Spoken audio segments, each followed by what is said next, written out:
Welcome back to the live show. You know what time it is. It is your boy Genesis. I am back here. Whew, God is great, people. It's been 2 days or 3 days. I'm not sure precisely. But I told you I was going to take 3 days off because I had to stay with my family in the hospital. But God is great. I'm back here. Everything is wonderful. Okay. I always tell you guys no matter what you're going through, no matter what, never forget to say, God is great. Be thankful to God and be grateful for life because you never know what others are going through. You never know. I promise you that. You never know. Okay. So be grateful for what you have.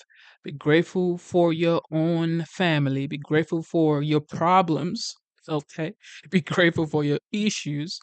Be grateful for all of those things that you're complaining about because it could get worse. Okay. Okay. Thank you. Thank you. Thank you. I am back. Your boy is back. You know what time it is. Double tap your screen. Subscribe to the channel. We are back, people. And hopefully we stay back. Okay. We stay back. Shout out to C. Shelley. You know what time it is, C. Shelley. Thank you for tuning in. What else? Okay, so now you can tip the show in the description. I don't know if you can see it, but there is a tip me here link. So if you want to tip and you don't want to do Cash App because most people are like, oh, I don't want to do Cash App. But yeah, so if you want to tip the show, there's a link right there. You just click the link and you can tip. Okay, whatever you want to tip. God bless you. Like we don't make money from these shows for now. Hopefully in future. Shout out to YouTube. They do what they do, but hopefully in future. Okay, so the title of tonight's stream is America is back and better than ever.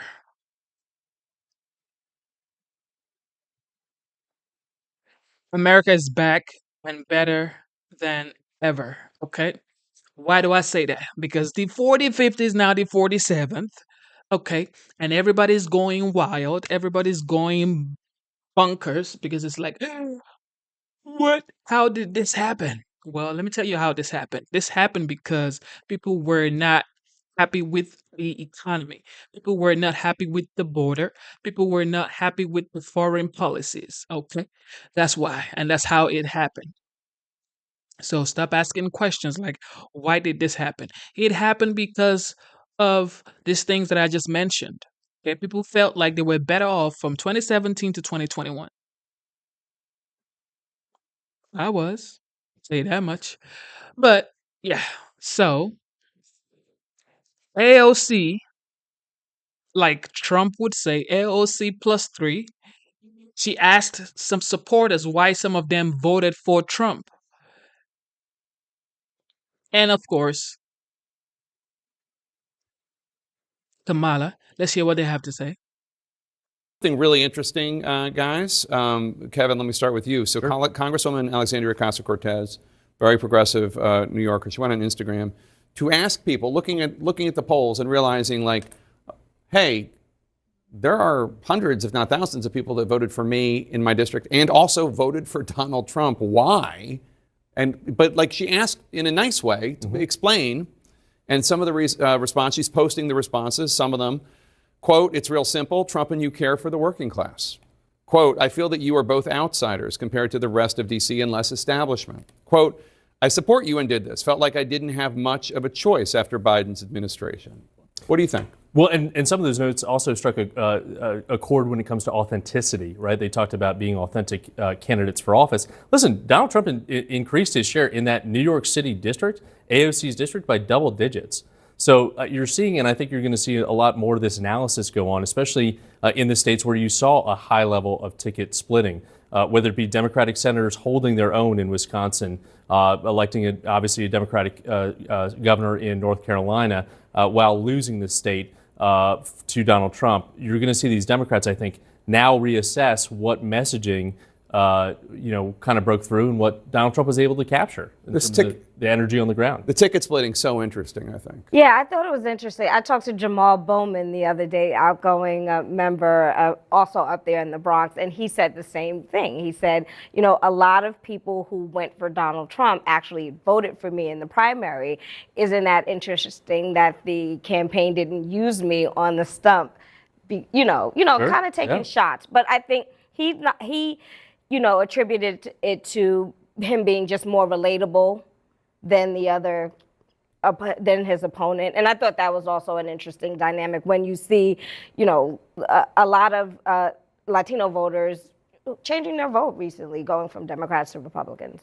Yeah, I think it's really, obviously this is the billionaire who the working class identify with in Donald Trump. And I think the part where they said they're both outsiders really struck with me because I think it was the economy and both AOC and Donald Trump fight for it. Different ways, different policy prescriptions, but they talk about it. And then that ability to connect with people, especially for AOC being very close to the district, but Donald Trump obviously projecting it via social media during the national media because he did spend some time in that area, but not a lot. Senator-elect Andy Kim of New Jersey, he used to represent this congressional district that was a Trump district. And I remember talking to him, and I forget if this was on air or off air, but I said something like, do you know who these 50,000 people are who vote for you and vote for Donald Trump? And he knew. He knew who they were, and he knew why they voted for both of them. And it's just an interesting thing, and it's obviously something that Democrats need to be doing more of. And to your point, Jake, Senator-elect Kim, after those results came in, went on a listening tour of that congressional district in New Jersey to figure out what was powering the thought behind supporting him as a member of Congress and Donald Trump at the top of the ticket and that spillover. And we saw it in 2016 where you had a good number of Bernie Sanders supporters, to Khadijah's point, jump over and support Donald Trump in the general election when he went down. Same with Jamal Bowman losing in that primary. You saw some of those folks probably go over to the other side and support Donald Trump. It's interesting, these changing dynamics, demographics, things on the ground. So can we talk about the Senate Majority Leader race right now between John Thune, John Cornyn, and Rick Scott? And it is so interesting. Trump wants recess appointments. I don't know how many he wants. I don't know if this is I just want these two because we need to get off and running, or if he wants all of them recess appointments. But if it were to happen willingly, it would be the only time that I can remember of senators just giving up power in Washington, even if for a short term. What do you make of it? I think it's probably more appropriate on a cabinet level than it would be for a judicial level because obviously the recess appointment only lasts for a couple of years and he wants those young judges confirmed so they're there for a lifetime. Right. So I have a feeling you'll probably see a combination of both. The vast majority of those appointments will sail through the Senate and there might be a couple that might be a little more outsider that he might go as a recess appointment because they're just not going to get confirmed or the Senate doesn't want to have to vote for it. My colleague Burgess Everett just wrote something about this saying it's ironic because there are a lot of hurdles that you have to go through to create this. And at the same time, it actually delays the process even further. So if he wants to put forth this 100-day agenda, it's kind of flies in the face of that. What I remember early on in the first Trump administration, I was in the Senate dining room having lunch with somebody, and a very conservative Republican told me that Rudy Giuliani, who wanted to be Secretary of State, he's not getting Secretary of State. There's just way too much in his background, this and that. And it was a stopgap on, they weren't trying to stop Trump. They thought that Rudy Giuliani had too many conflicts of interest. There's a reason for the advise and consent. Exactly. They took their role of advice and consent very seriously.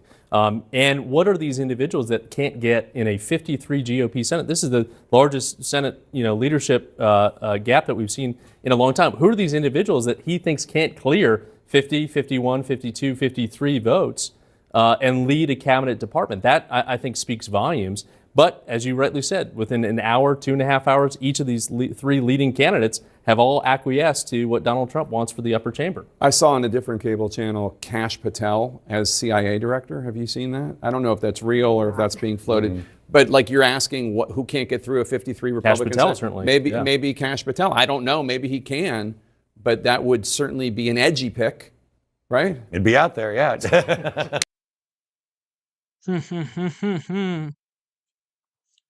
Spicy, spicy, spicy. One thing is for sure, not everybody is happy that the legendary 45th became the 47th because people are like, yo.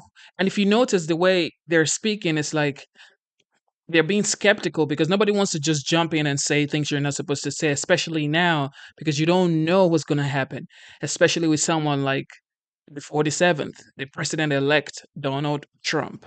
He is a man of his words, and everybody's seeing the way he's going. He's moving with the speed of light. He's already appointing people, and he's not even in office yet.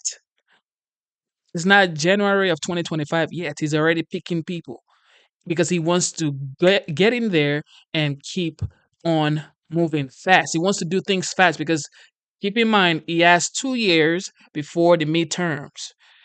So he wants to make sure he does everything. They already have the House, they have the Senate, and he has the White House. So it's heavy, bro. Has those drafted and ready to go when he does get into office. And now Lee Zeldin is going to be the former congressman who helps him enact that if he is confirmed as the head of the EPA, Wolf. And Caitlin, I know we have some new reporting on the president-elect's meeting. We begin with the new additions to the second Trump administration. The president-elect hiring more of his most fervent and loyal allies for key positions with fresh announcements possible at any time. CNN anchor Caitlin Collins is in West Palm Beach, Florida, covering the Trump transition for all of us. Caitlin, what are you learning, first of all, about Trump's latest picks?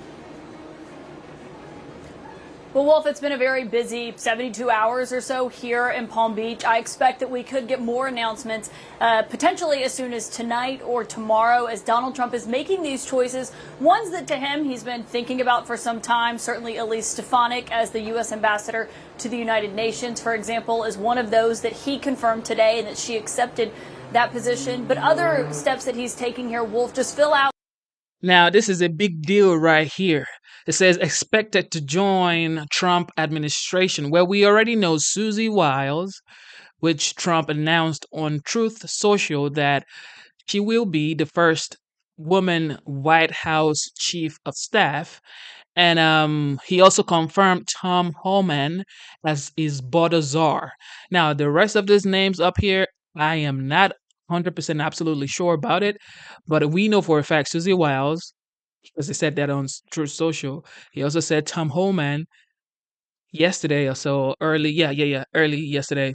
So we already have the border czar, and Tom Homan is already going in. Tom Homan is like, yo, if you don't give us a chance to do our job, we're going to do our job regardless. Tom Homan ain't playing around, people. I'll tell you that much. What we know he wants his administration to start working on day one, once he takes that oath of office. And obviously immigration has been a big part of that. And that is why it's no surprise that you're seeing Stephen Miller and Tom Homan return to the West Wing in two very significant roles for everyone who's watching to see what that immigration agenda is going to look like. Obviously, Stephen Miller is someone who is a policy advisor to Donald Trump in his first term, often was doing a lot of the speech writing for him in his first term in office. He's been with him essentially ever since then, a loud voice on Fox News arguing for his strict immigration policies. And also, Wolf, I should note, was part of drafting that Muslim country majority ban that was enacted in the early days of the first Trump term, and also the family separation policy, something that Stephen Miller continued to argue he believed would have worked if it had stayed in place. Obviously, Trump rescinded it after there was major backlash to it. And then Tom Homan is the other one who is notable as well. He was Trump's acting ICE director before, and now he's coming in this czar-like role, as it was described to me last night when he was on the verge of being offered this position, where he is going to really be helping streamline and head up these policies. And that is something that Trump wants to start working on day one when he's in office. And then, Wolf, the other thing that Trump has been very focused on, maybe more than anything else besides immigration, is the EPA and environmental regulations and what that's going to look like. And he did announce today that he has selected Lee Zeldin, a former New York congressman who ran for governor there unsuccessfully in 2022, to lead the EPA. Obviously, Wolf, if you want to know what Trump is going to do with the EPA, he's been promising to drill, baby drill, has been what he has said repeatedly. He has been targeting very specific regulations, wants to reverse some of them on day one, actually already has those drafted and ready to go when he does get into office. And now Lee Zeldin is going to be the former congressman who helps him enact that if he is confirmed as the head of the EPA, Wolf. And Caitlin, I know we have some new reporting on the president-elect's meeting that's coming up later this week with President Biden at the White House, and who won't be there. Yeah, not completely surprising for those of us who've been covering Trump closely. First Lady Melania Trump is not expected to join former President Trump, now President-elect Trump, at the White House when they meet with President Biden in the Oval Office on Wednesday. That's going to happen about 11 a.m. And because of that, the First Lady, Jill Biden, had invited Melania Trump to also come. It is a customary tradition. Typically, when a new president is elected, the president and their spouse are invited to the White House to meet with the outgoing president. That tradition was broken by Donald Trump and Melania Trump in the 2020 election when he was falsely claiming it was stolen, and there was no invitation extended to Jill Biden or to President Biden at the time. They are seeking to reverse that and trying to, make clear and emphasize that they are committed to a peaceful transition of power. And I should note, Wolf, that one source did say that it was a scheduling conflict for Melania Trump, but it also could be some insight into how she is going to take on the First Lady role the second time around, maybe less involved than she was even the first time around, Wolf. We will find out. Caitlin Collins in West Palm Beach, Florida, not far from Mar-a-Lago. Thank you very much. And this note to our viewers, Caitlin, of course, will be back later tonight, 9 p.m. Eastern, to anchor her program, The Source, and we'll be watching. Let's break all of this down with our political experts who are here with me in the Situation Room. Gloria Borger, let me start with you. Given the full list of Trump appointees so far, what do you see going on? Well, the adage, once burned, twice shy. He doesn't want to repeat what happened in 2016, and when he appointed people he really didn't know well, who some of whom turned out to not be loyal to him, he felt.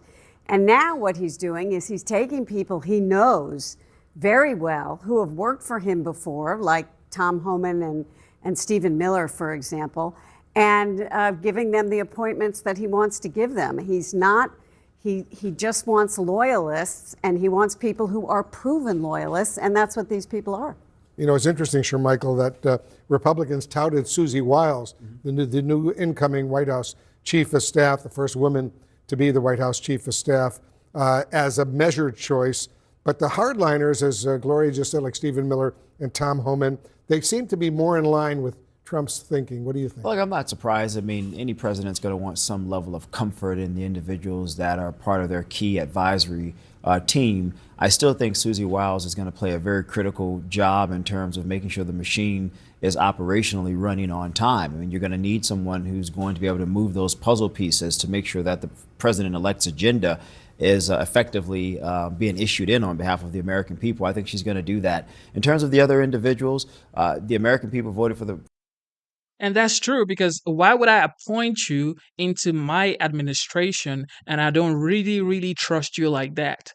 And I'm supposed to be the commander in chief who is supposed to make policies to protect the people, when I don't even know for a fact that you have the interests of the people at heart. No, I have to pick people who actually know what they're doing, who I believe have the best interests of Americans in their heart. Yes, those are the only people I will be appointing. Man, double tap your screen, subscribe to the channel, man. Former president-elect, based on a couple of different things, the economy and immigration in particular. And I know there's some concern on the left about some of the immigration stances of some of these individuals, but this is in part, if you look at the data, what at least a sizable percent of the country actually expects. They want someone who's going to be hardline on this issue in terms of strengthening the border and potentially removing some individuals who've broken the law. You know, it's interesting. Kate Bedingfield is with us. Kate, a lot of us, of course, remember you worked in the Biden administration. You know the Biden administration. How challenging is it to see the potential changes that are about to take place, reversing so many of the Biden administration's policies? Yeah, I think that is hard for a lot of the team that's there in the White House. When you look at things like, things that they are most proud of, things that they've made progress on in terms of, climate, for example, the Inflation Reduction Act. You have to imagine that the administration and the EPA is going to do everything they can to get as much of that money obligated out the door, committed to local projects and committed to doing the work it's supposed to do. before the Trump team takes over, as they've stated that rolling back some of these things is the top of their priority. So yes, of course, I think it is personally hard, but this is also the way democracy works, and administrations turn over. And I know that the team there is going to spend as much time as possible ensuring that the work that they've gotten done in the last 4 years, is cemented in place before the Trump team takes over. Comes and reverses it. A lot of it, Yeah. but we'll see. We'll see. And look, that will be up for political judgment by the American pulling people. out of the Paris Climate Accord, for Exactly. example. And so, when voters go back to the ballot box 2 years, in 2026, they'll look at what the Trump team has done, and if they have pulled back some of those things, and the American people will get to have a verdict on that. Drill, baby, drill, oil. That's a major change from what the Biden administration was up to as well. Sure, Michael, I want you to listen to what Stephen Miller said back in 2017 about judges pausing then President Trump's executive order on immigration. Listen to this. We have a judiciary that has taken far too much power and become, in many cases, a supreme branch of government. Our opponents, the media, and the whole world will soon see, as we begin to take further actions, that the powers of the president to protect our country are very substantial and will not be questioned.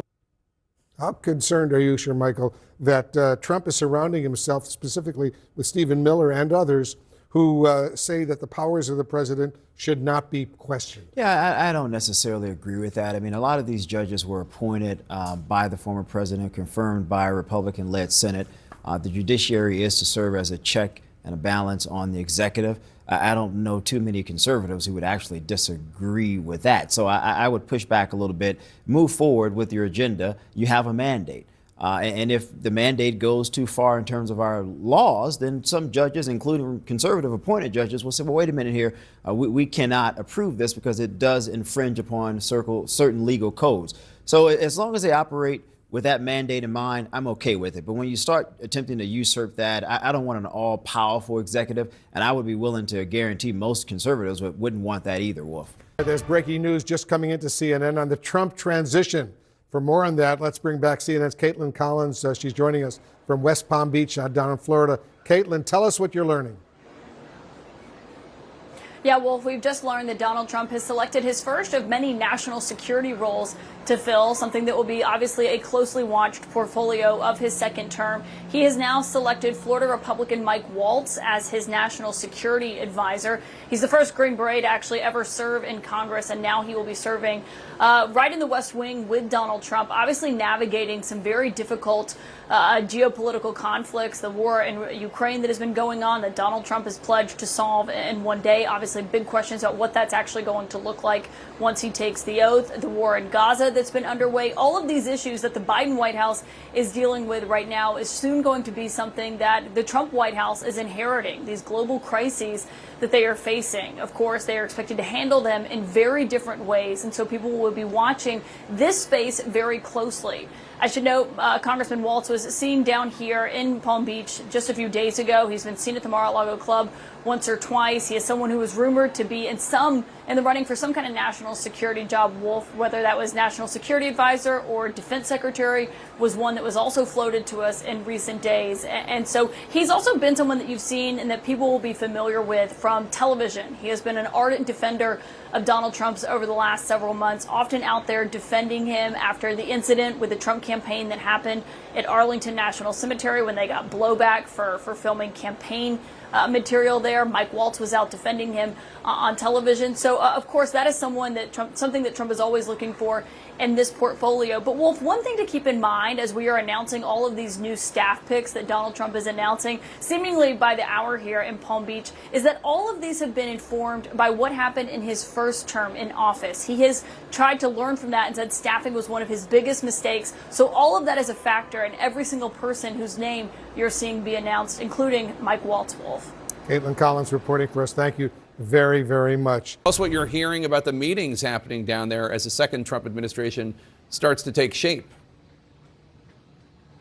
Well, Jake, that island behind me where Mar-a-Lago is and the surrounding areas, you're totally right, the hotels, rental properties, that is currently really brimming with people who are wanting to get FaceTime with Donald Trump. And it's the epicenter of where his transition is happening. Now, I will say Mar-a-Lago has always been a place where people have been, really scrambling to get an into. Are asking other members, others, how they can get an invitation. But we have seen that really increase over the last week or so now, according to our conversations. I think one really interesting thing about this is it's not just people who are looking to get potentially get in front of Trump so they can be considered for a role in the second administration. A lot of them are just wanting to influence Donald Trump's picks or try to remain close to him and have these conversations with Donald Trump themselves. So we're seeing a lot of this particularly ramp up in the last couple of days. Now, I think one really important thing to keep in mind is that now that Susie Wiles is his chief of staff, his incoming chief of staff, she really is someone who wants to control the chaos. And one of her big roles, I'm told, over these past several days has been to try and cut off access to some of the more controversial figures who could be entering Mar-a-Lago and meeting with Donald Trump. Think about it. You are the president-elect. You are the 47th. You can't even sleep in your home because everybody's trying to come in your home. Everybody's trying to get an appointment. Everybody's trying to get on FaceTime with you. It's like, can I even get some rest before work starts? Well, Trump, I don't think he sleeps because this man is working and appointing people already before it's time to even resume office. This is just wild. A lot of people who work with him and work with her say that she's kind of like the grown-up handling all of this. Remember, she was in control of the flight manifest for Donald Trump's private plane when he flew around state to state for his different rallies. It was a similar role then, trying to make sure that people who they don't want to be seen with Donald Trump aren't flying with him. It's the same thing now happening at Mar-a-Lago. And Elena, you've got some new reporting about the role that billionaire Elon Musk is playing in the transition. That's right. Elon Musk has essentially been at Mar-a-Lago and with Donald Trump virtually every single day since the election. He was there on election night with Donald Trump. He was on stage during Donald Trump's victory remarks. But he's also been an omnipresent person at Mar-a-Lago over the past several days. He's been in the room when foreign leaders have called up Donald Trump, including the Ukrainian President Volodymyr Zelensky. He has been giving some advice, offering his advice to Donald Trump and the team, making his opinion known for certain roles. And now I'm also told today that he is also calling lawmakers, and lawmakers are calling him as they continue to try and find any sort of influence with Donald Trump. I think what's particularly notable about this is we saw Elon Musk yesterday, shortly after Donald Trump had called for whoever the next Senate leader would be to agree to recess appointments. Elon Musk then went out and supported Rick Scott. So I think I'd watch all of these conversations that are happening with a lot of people scrambling to get to know Elon Musk very well, noting that his influence on Donald Trump is very great right now. All right, Elena Treen in West Palm Beach, thanks so much. President-elect Trump is wasting no time naming names for big jobs in his administration. He's also talking about possibly going around the usual Senate confirmation process for some of his picks. He wants the next Senate Majority Leader to be okay with that.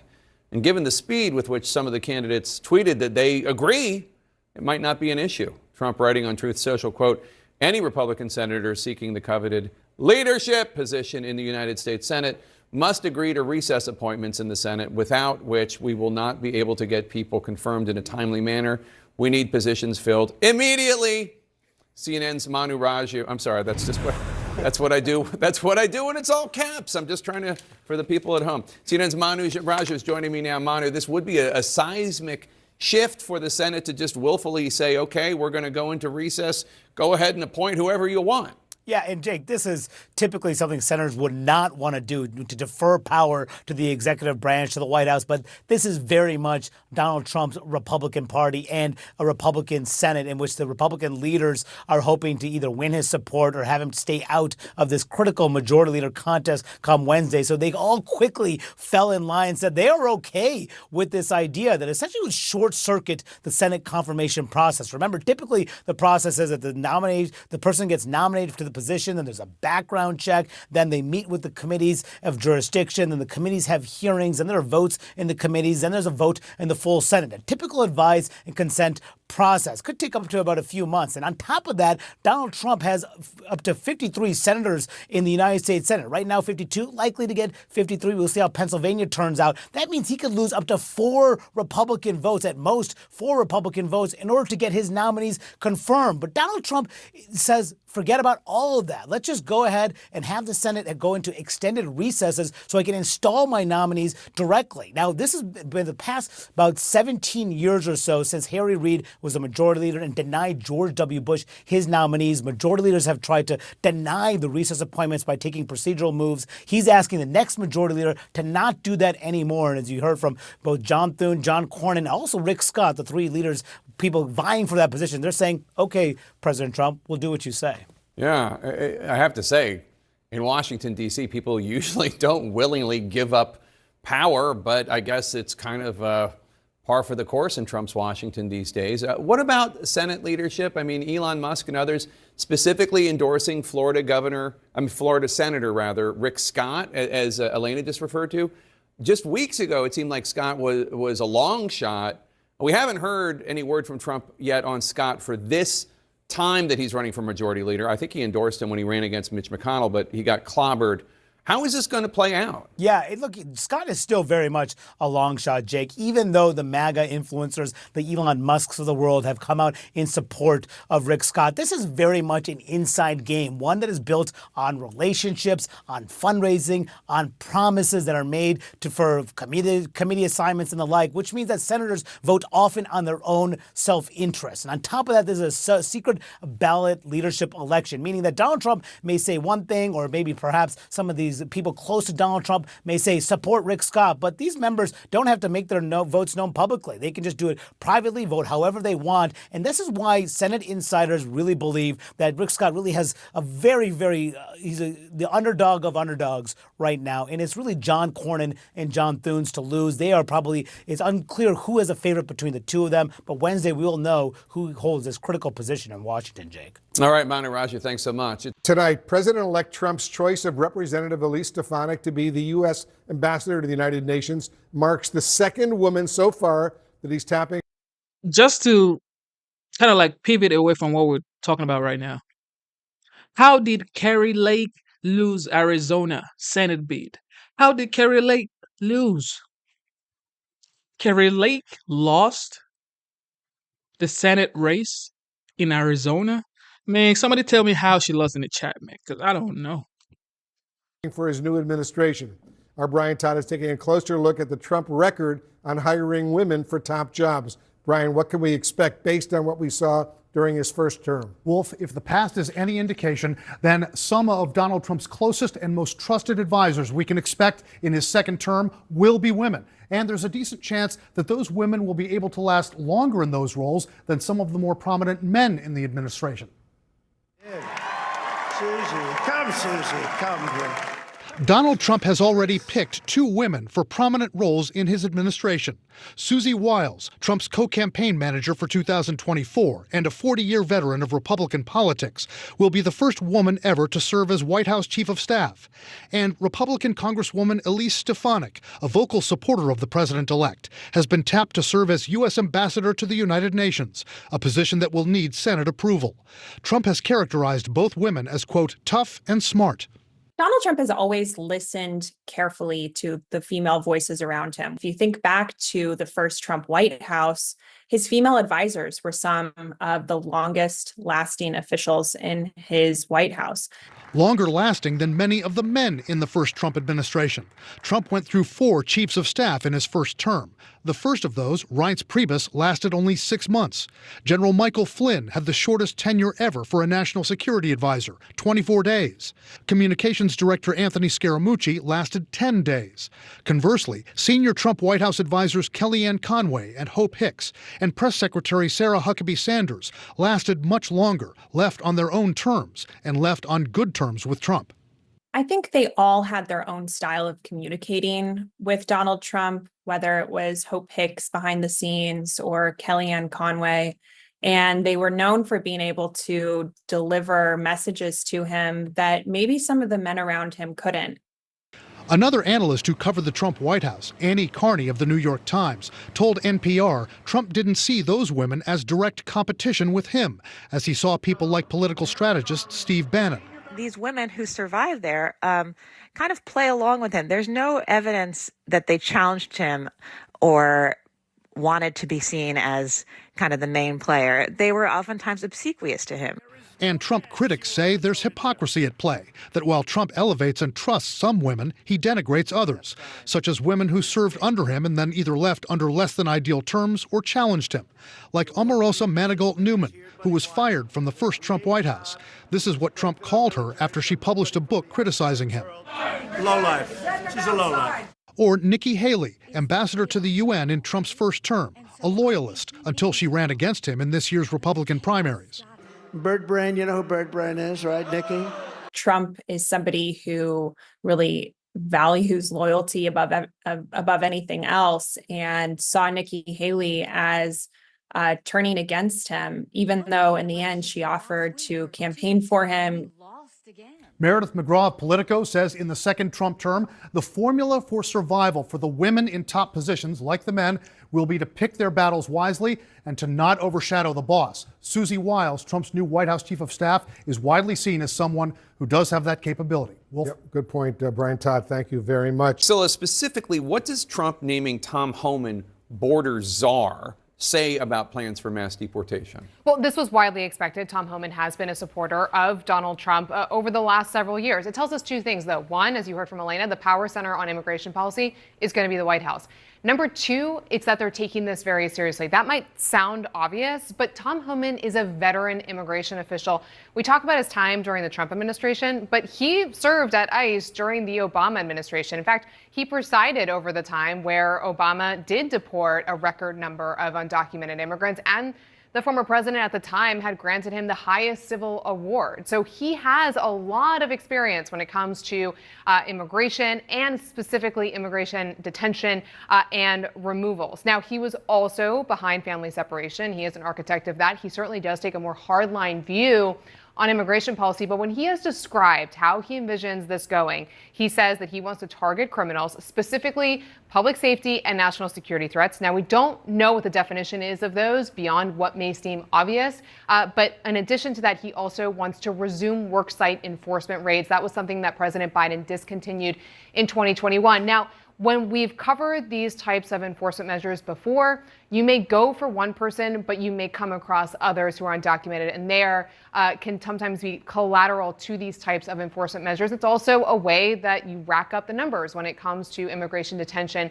and deportation. So he is going to be at the center of this, and he is someone who knows how to do it. So that is going to be, so it was quite telling that they named him to be the border czar. Should also note there was a time in the first administration where Donald Trump wanted to bring him on as the czar, and it caught Tom Homan by surprise. He didn't end up joining, but certainly he has been an influential voice on the outside, and I'm told that he is going to be critical on the inside as well. I think it's so important what you're saying, that the fact that he has all this government experience, he knows how to do it. Exactly. If they want to do it, and that's obviously super important, because it's not just a lofty goal or not so lofty, depending on your political point of view.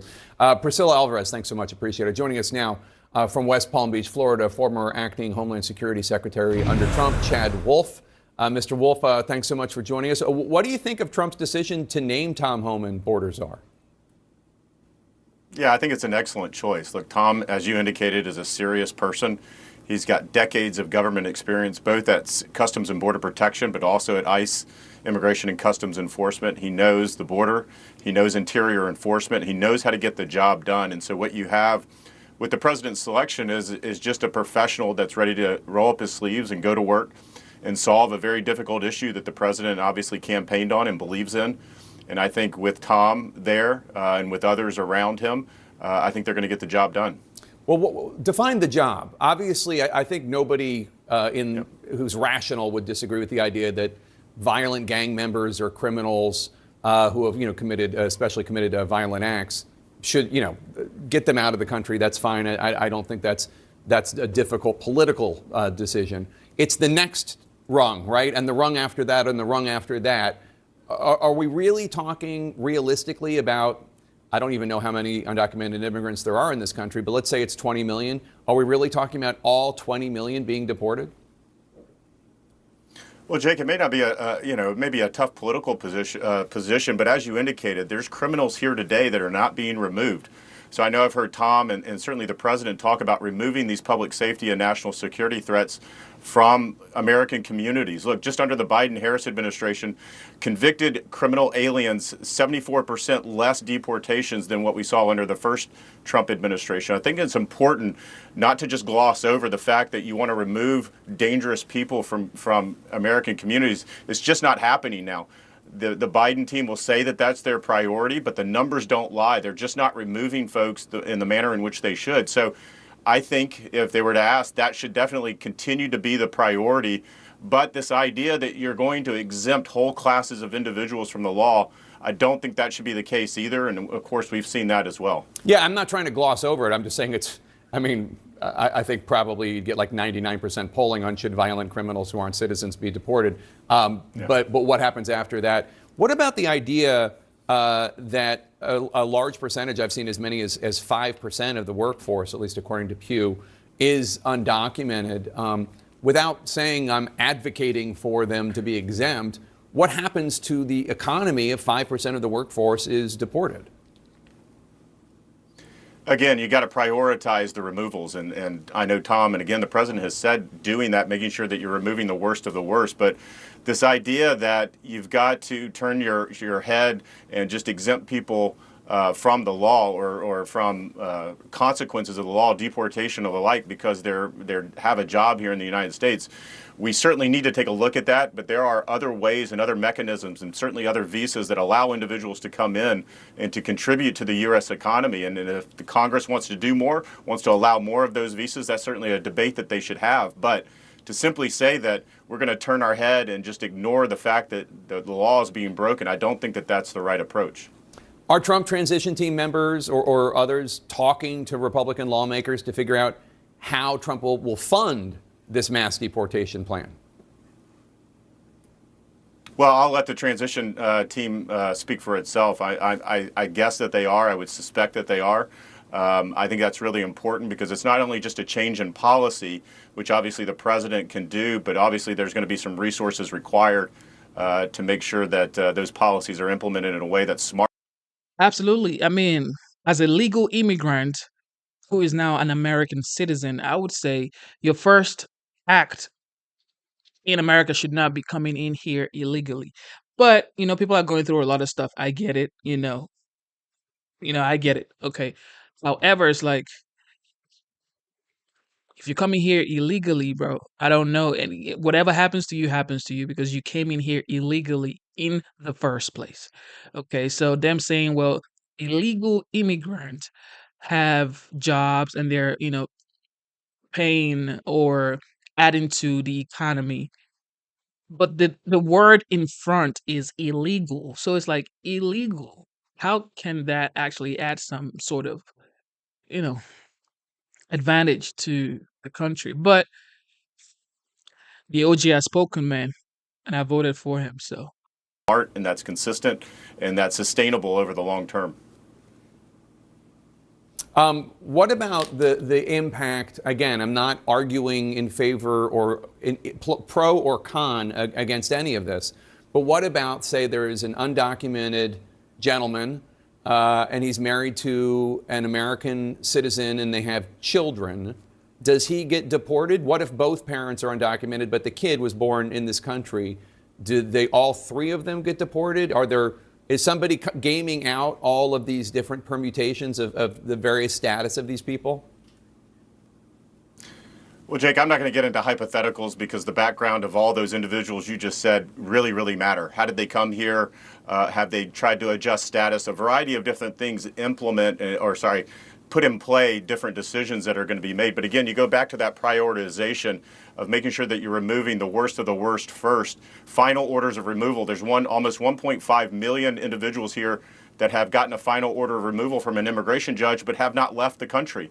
And again, they've gone through the due process system, and so it's really important to remove those individuals. But the example that you gave of an illegal alien spouse married to a U.S. citizen, there's a way to cure their illegal entry into the United States. The law already allows for that. They've got to take advantage of that. They've got to do that process, and then they can come back into the country legally. So I think a lot of this is just explaining the various options out there. And again, we come back to allowing folks to come into the country legally is fine. I don't think that anyone is not in favor of that. It's the illegal activity and then sort of turning your head and blessing it and saying, no, that's fine, let's just move on. And I don't think that that is certainly not the direction we need to go. Mr. Wolf, I can't help but notice on the Chiron that you are in West Palm Beach, Florida. I don't know if that's a coincidence or if you have had a meeting at Mar-a-Lago, but do you think it's possible you might be asked to serve in the new Trump administration? And if asked, would you serve?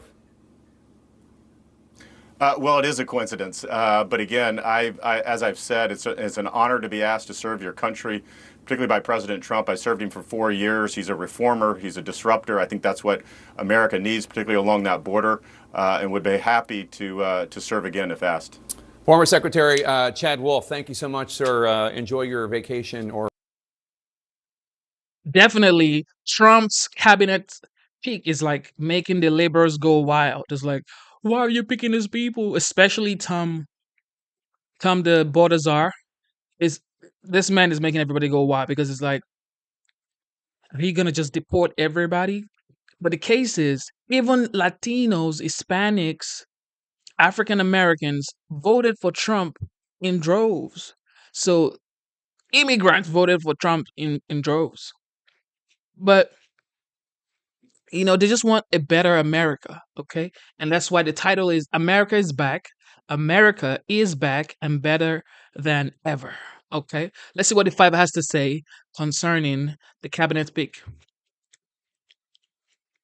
Trump is assembling his team and making the liberals scream. The president-elect tapping Tom Homan for border czar in charge of mass deportations. The former acting ICE director reacting on something called Fox and Friends. Oh, interesting. Yeah, it's on is it on this channel? Morning, maybe? I don't know. Kilmeade's on that show. Ah, that explains it. Where he vowed to end the crisis. Public safety threats and national security threats will be the priority because they have to be. They pose the most danger to this country. I don't care if you're a Republican, a Democrat, or independent. Border security is national security. I've seen some of these Democratic governors say they're going to stand in the way. They're going to make it hard for us. Well, a suggestion: if you're not going to help us, get the hell out of the way, because we're going to do it. To the American people, President Trump is going to secure this border. He's going to save American lives.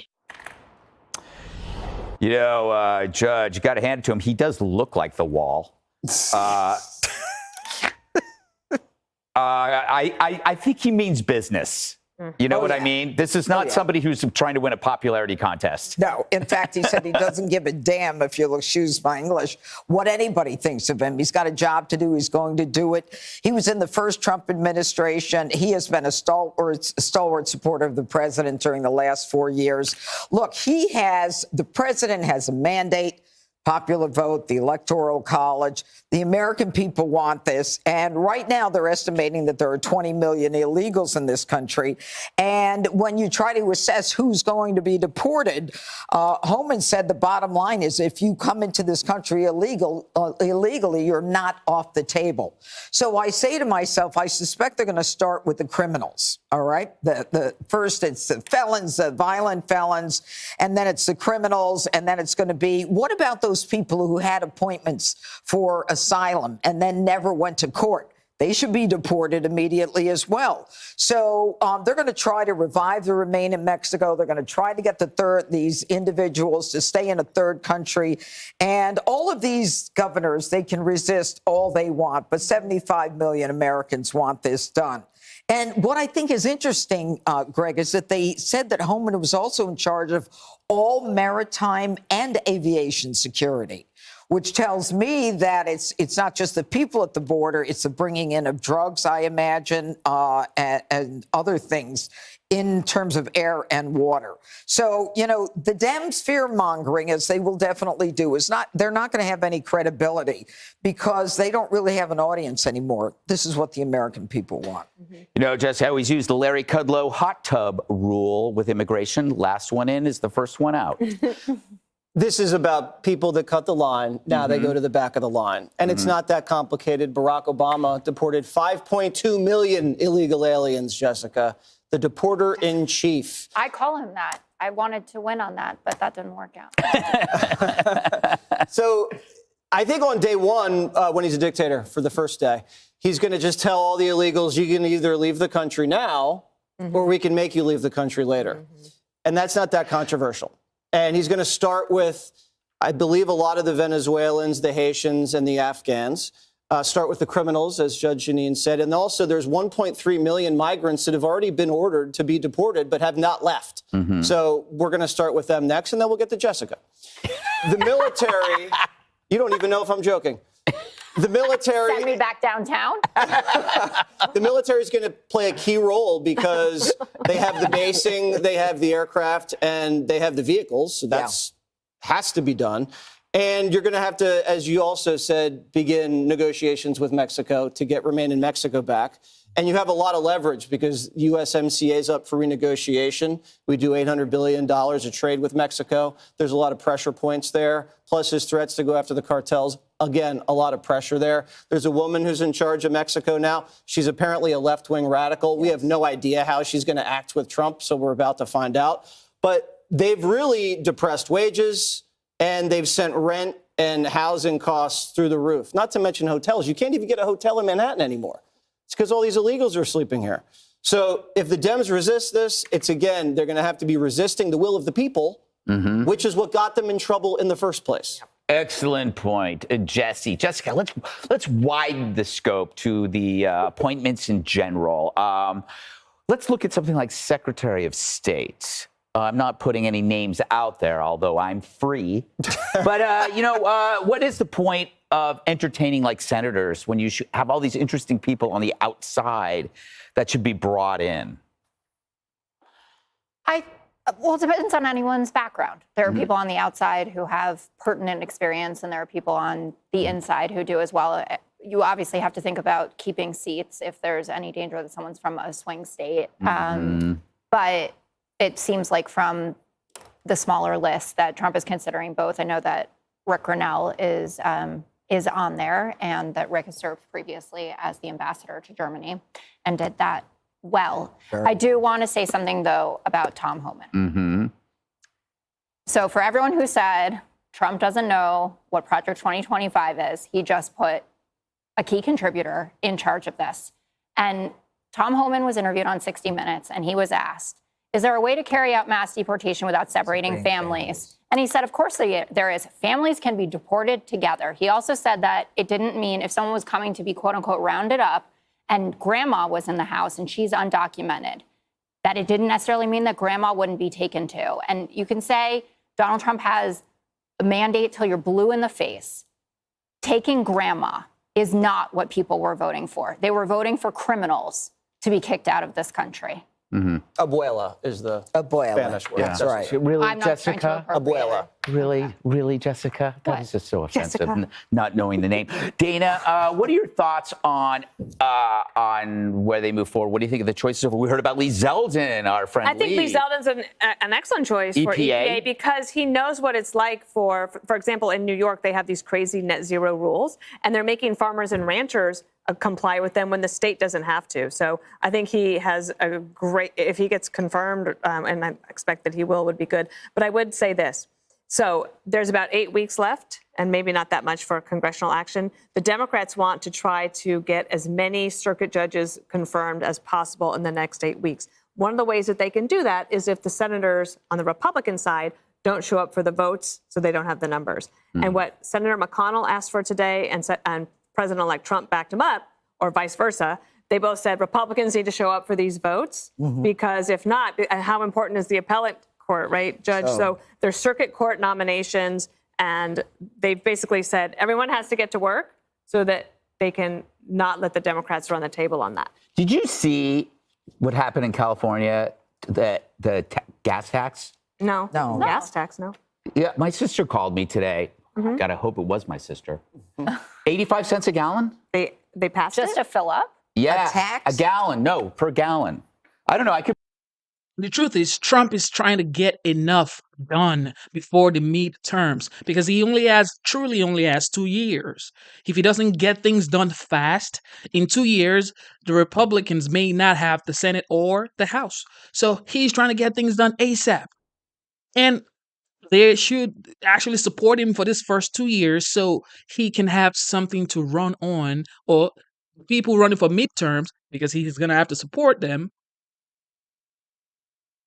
If they don't get things done quick, how in the world are the people going to say, you know what, promises made, promises kept? Man, double tap your screen, subscribe to the channel, man. Let's go. President-elect Trump's new cabinet is starting to take shape because overnight, while you were sleeping, he tapped Tom Homan to be his border czar. Trump saying, quote, there is nobody better at policing and controlling our borders. Likewise, Tom Homan will be in charge of all deportation of illegal aliens back to their country of origin. He worked with the president to come up with this job description, so let's hear from him. In his first interview after the major announcement, incoming border czar Tom Homan. Tom, congratulations to you. It's bad for us. We lose you as a contributor. What went to the decision and the position? Well, look, I've been on this network 4 years complaining about what this administration did to this border. I've been yelling and screaming about it, telling them what they need to do to fix it. So when the president asked me, would you come back and fix it? Of course I have to. I'd be a hypocrite if I didn't. So, look, I'm honored the president asked me to come back and help solve this national security crisis. So I'm looking forward to it. And look, I love Fox. I love the family there. But I think that the calling is clear. I got to go back and help because every morning I get up, every morning I'm pissed off about what this administration did to the most secure border in my lifetime. So I'm going to go back and do what I can to fix it. So, Tom, let's talk about the job, because you're not an amateur. You've been doing this for years. You're a beat cop. Also, you worked the border before, went over to ICE. You've done it all. What does the process look like? Because I think some people get the impression that you're shooting from your hip, but you know what you're doing here, right? I know exactly what I'm doing. And look, this is the second time I get out of retirement for this president, and because it matters. And look, I was a Border Patrol agent. I wore that uniform, and I'm proud that I wore that uniform. So, and I was an ICE agent. I was the first ICE director that actually came up through the ranks. So the 20,000 men and women that worked for me, I didn't ask them to do anything. I didn't do myself because I was one of them. So look, I know the border, and I know there's a lot of great patriots. Look, I shut my phone off Friday night because I couldn't handle the phone calls, the texts, and emails from thousands of ICE agents and Border Patrol agents excited about the rumor I'm coming back. But more importantly, thousands of retired agents, retired Border Patrol agents, retired military that want to come in and volunteer to help this president secure the border and do the deportation operation. So I've been off the grid for 3 days just because I couldn't handle all the phone calls, and plus all the death threats rolling in. My family's not at home right now because that's starting. But that's something we're going to deal with. They're not going to bully me away. They're not going to shut me up. They're not going to make me go away. This is the biggest national security vulnerability this nation has seen since 9/11. We have to fix it. And it's one of the reasons Kamala Harris lost and Donald Trump won. So Tom, you just mentioned deportations. I know during the last Trump administration, when you were there, they did have the large-scale worksite, essentially raids, where they would go into a place and there would be hundreds of people who were in the country illegally. I know on 60 Minutes, a couple of weeks ago, you said that those would continue under Donald Trump in the next administration. What do you have planned?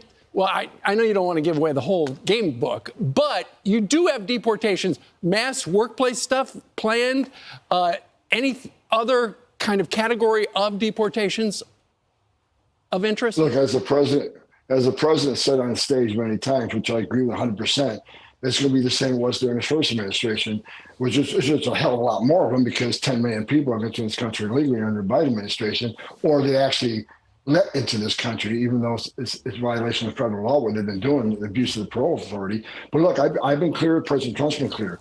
Public safety threats and national security threats will be the priority because they have to be. They pose the most danger to this country. So we're going to prioritize those groups, those who always have final orders, those that had due process at great taxpayer expense, and the federal judge says you must go home, and they didn't. They became a fugitive. So, and as far as worksite operations have to happen. Here's why, Steve. Where do we find most victims of sex trafficking and forced labor trafficking? At work sites. And the Biden administration shut down work sites. On one point, they say we care about sex trafficking and human trafficking. Then they shut down work site enforcement, which is one of the main areas we find the victims of this. I want to add one more thing, another priority. This administration has lost over 300,000 children that were smuggled in this country by criminal cartels they can't find. That's another priority. We need to save these children because some of these children are in forced labor, some of these children are in sex trafficking, some of these children are living a life of hell every day. And we need to save these children and get them back with their families. You know, Tom, first of all, congratulations to you. And I'm so glad for the Border Patrol that morale is already being lifted. They have just been beaten down by the policies of this last administration.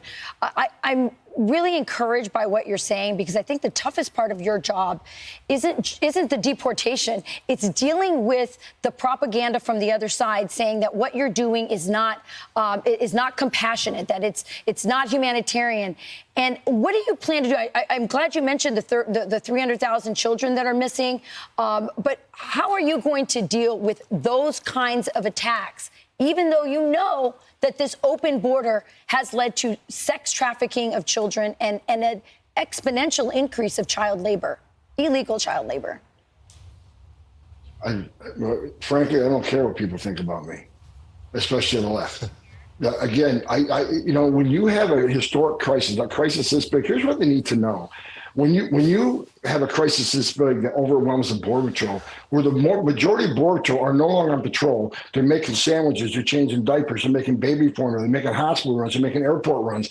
When you take most of Border Patrol agents off the border to deal with humanitarian crisis, that's when the fentanyl comes across to kill 250,000 Americans. That's when the sex trafficking has increased 600%. That's when non-suspected terrorists has crossed this country. They've had a record of people on terrorist watches that been arrested at the southern border. That's why you have over 2 million gotaways. How many of them came from a country sponsoring terror? So I don't care what anybody's opinion is on illegal immigration. When you create a crisis this big, all these other bad things happen. That's why you have to secure the border. I don't care if you're a Republican, a Democrat, or independent.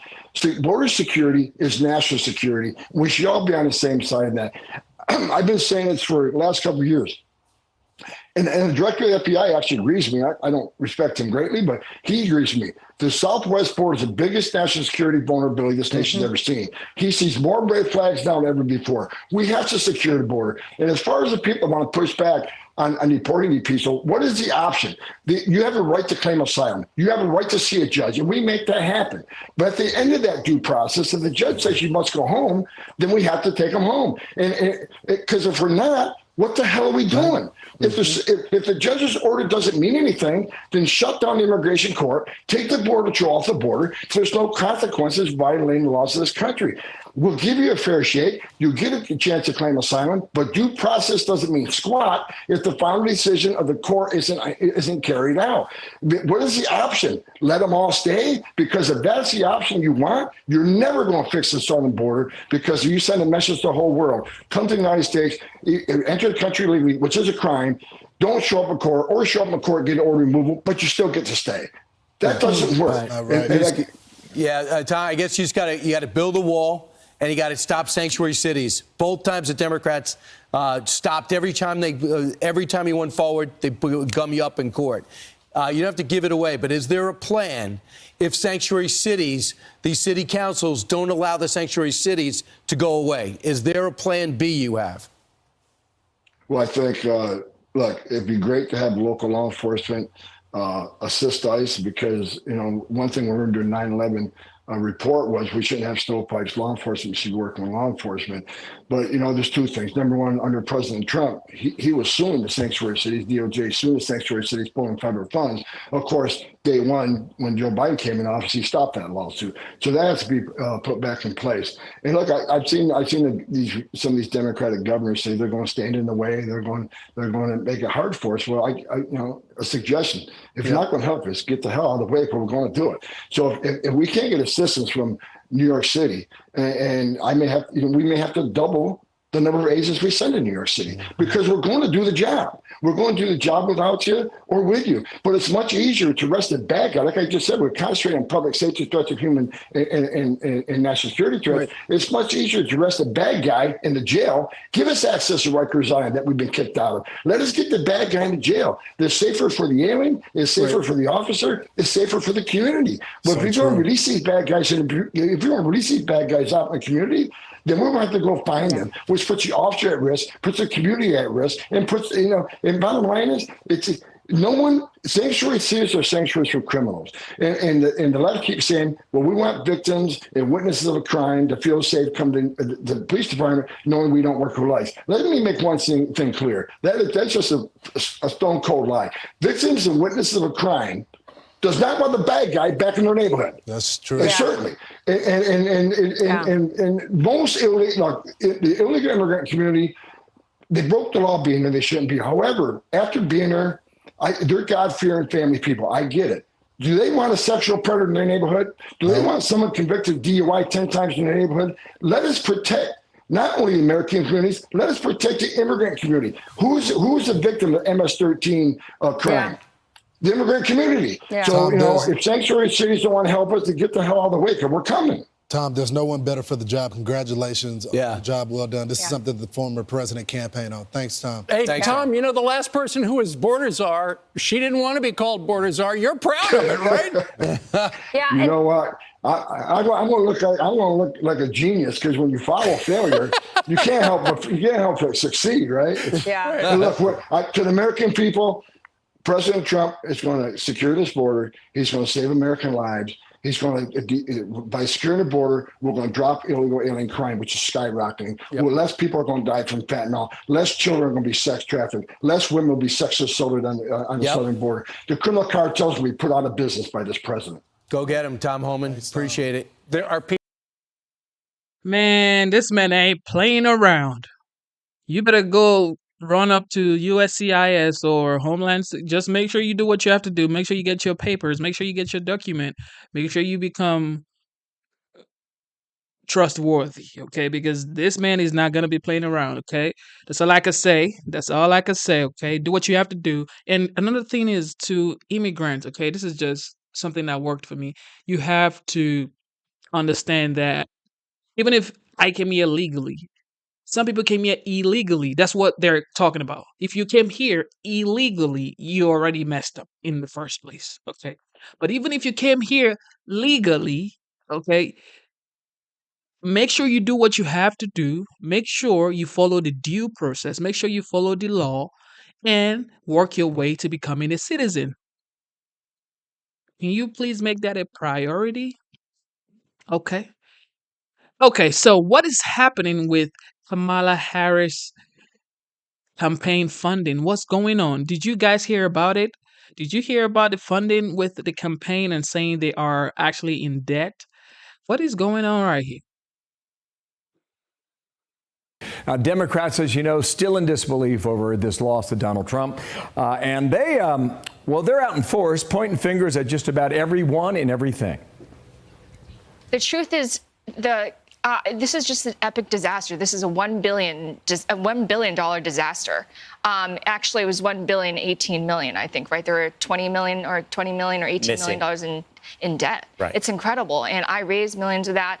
I have friends that I have to be accountable to and to explain what happened, because I told them it was a margin of error race. I was promised, Jen O'Malley Dillon promised all of us that Harris would win. She even put videos out saying that Harris would win. I believed her. My donors believed her. And so they wrote massive checks. I feel like a lot of us were misled.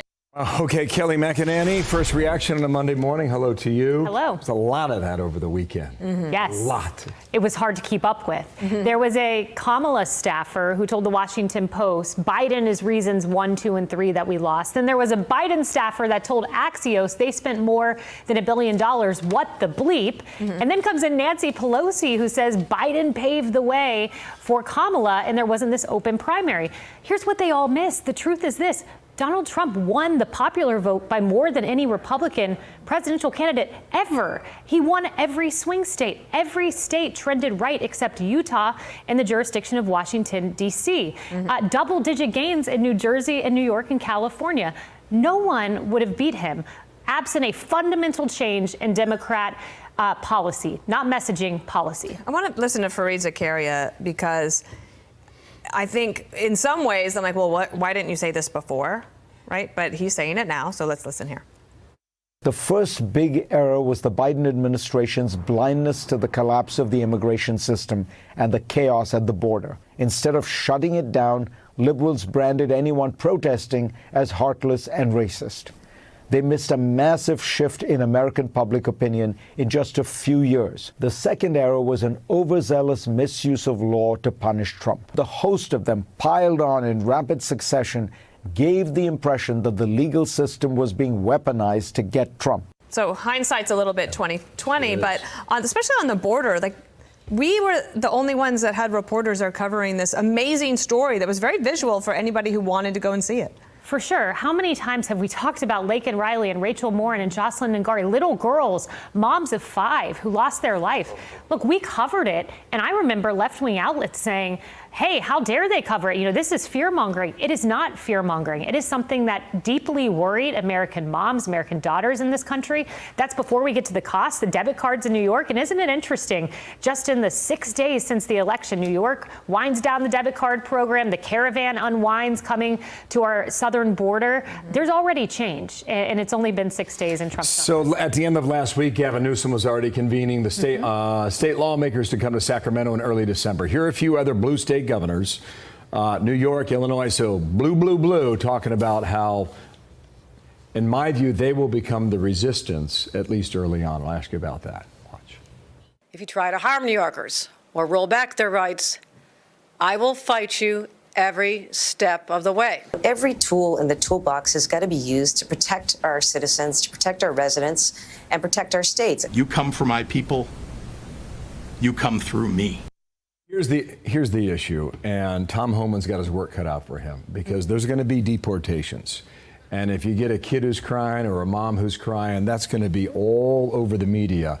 And this White House is going to have to deal with that. That's right. But I heard Chad Wolf, who was the former DHS chief, the head there, say, look, our priority number 1 is deporting violent criminals. And it's funny, the host said to him, they're not deporting violent criminals. And he said, no, that's exactly what I'm saying. That hasn't been happening. I think they're going to prioritize this and do it in a smart and effective way and get out the worst of the worst offenders first. But you're exactly right. Just to follow up on that, what Homan believes is that there are so many illegals with a criminal record. And he's convinced there are those with terrorist ties, too, that the list is very long. Yes. For them to go for quite some time before they were to start taking families and deporting them. Without a doubt. And look, we'll see what the plans are. We don't have any reporting at the moment. All we have is to go off of is the Homan statement, the Chad Wolf statement. Violent criminals are going to be number 1. That's my deep intuition. Okay. Kaylee, thank you. Anything else? No, great. No, Okay. I have something for her off camera. Oh, can't wait. The best stuff. This is going to be interesting times. In the next 4 years, the media is going to be booming. YouTube, Twitter, X, Facebook, all the short memes, everything will be booming because, you know, the OG, the 45th, now the 47th president-elect will make sure there is a lot to talk about. There will be a lot to talk about. Man, double tap your screen, subscribe to the channel. If you want to leave a tip on this stream right here, all you have to do is click on the link right there. That is pinned right there. If you want a tip, that would be awesome. God bless you guys. Okay, what is going this Kamala Harris's campaign situation saying they raised billions of dollars and they are still missing some funds. Who, man, they need to figure out what's going on with all that money, bro. My voice, yes, was ignored, but tens of millions of Americans' voices were ignored. I encourage my colleagues, Democrats particularly, to get out into rural America and sit with people, listen to them, have a cup of coffee, and understand they're not racist, they're not bigots, they're not anti-Semites. It's not just about the campaign. It's about what does the Democratic Party stand for. The reason we didn't win ultimately is we didn't listen enough to people on the ground. So some of the Democrats' harshest critics are fellow Democrats, reflecting on the millions of Americans turning away from the party as they grapple with their election defeat.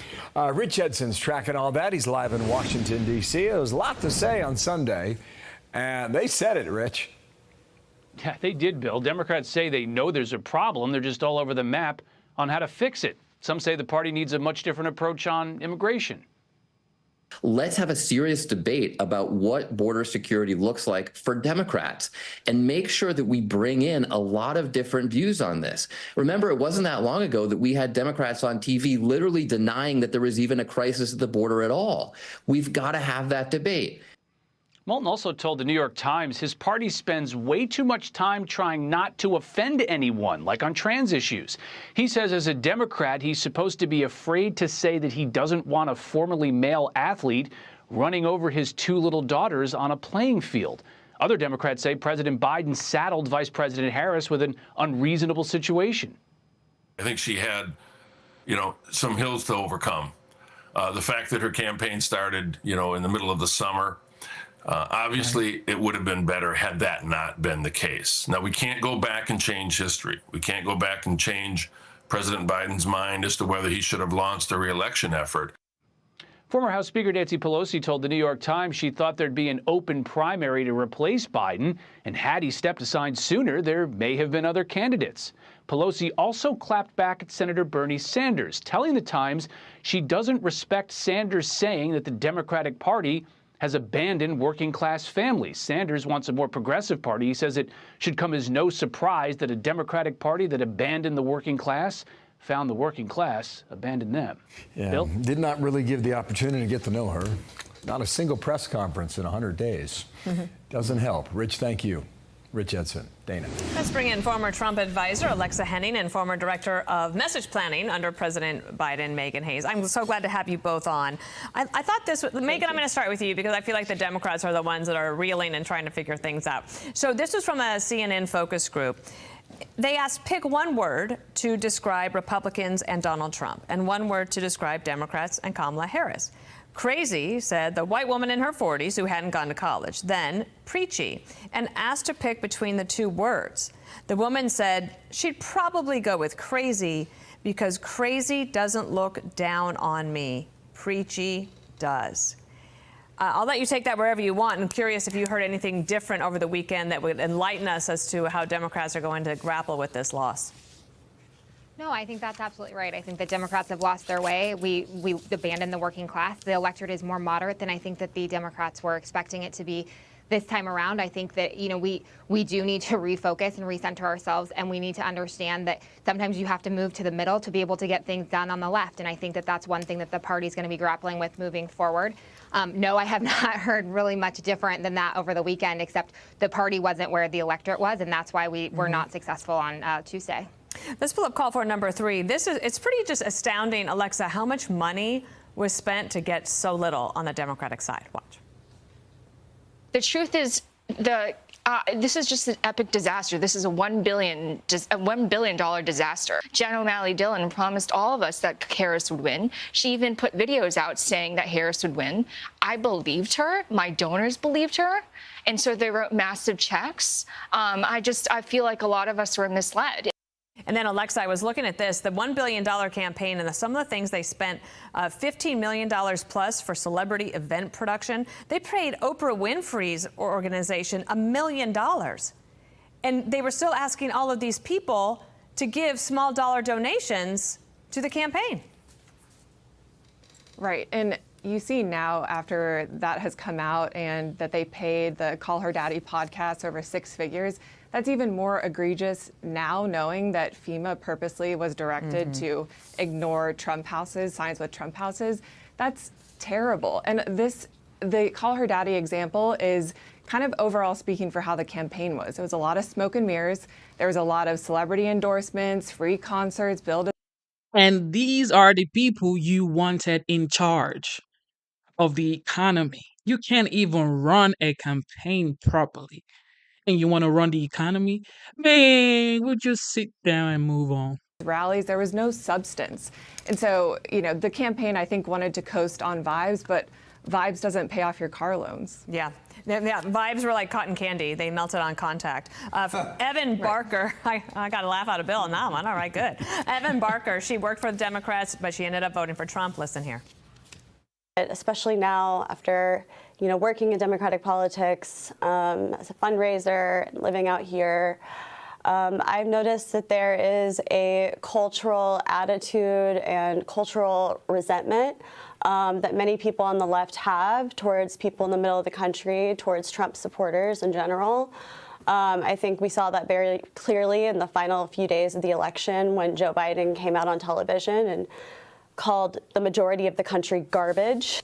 So, Megan, what way do Democrats go from here? Do you have a piece of advice? We have a platform for you. Any advice you want to give?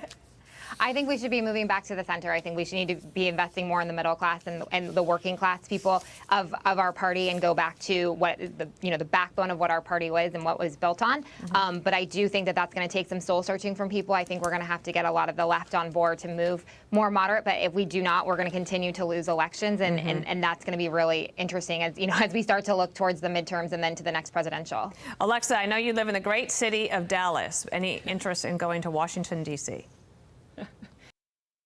What needs to happen is whether you're a Democrat, whether you're a Republican, you need to focus on the people. The people, bro.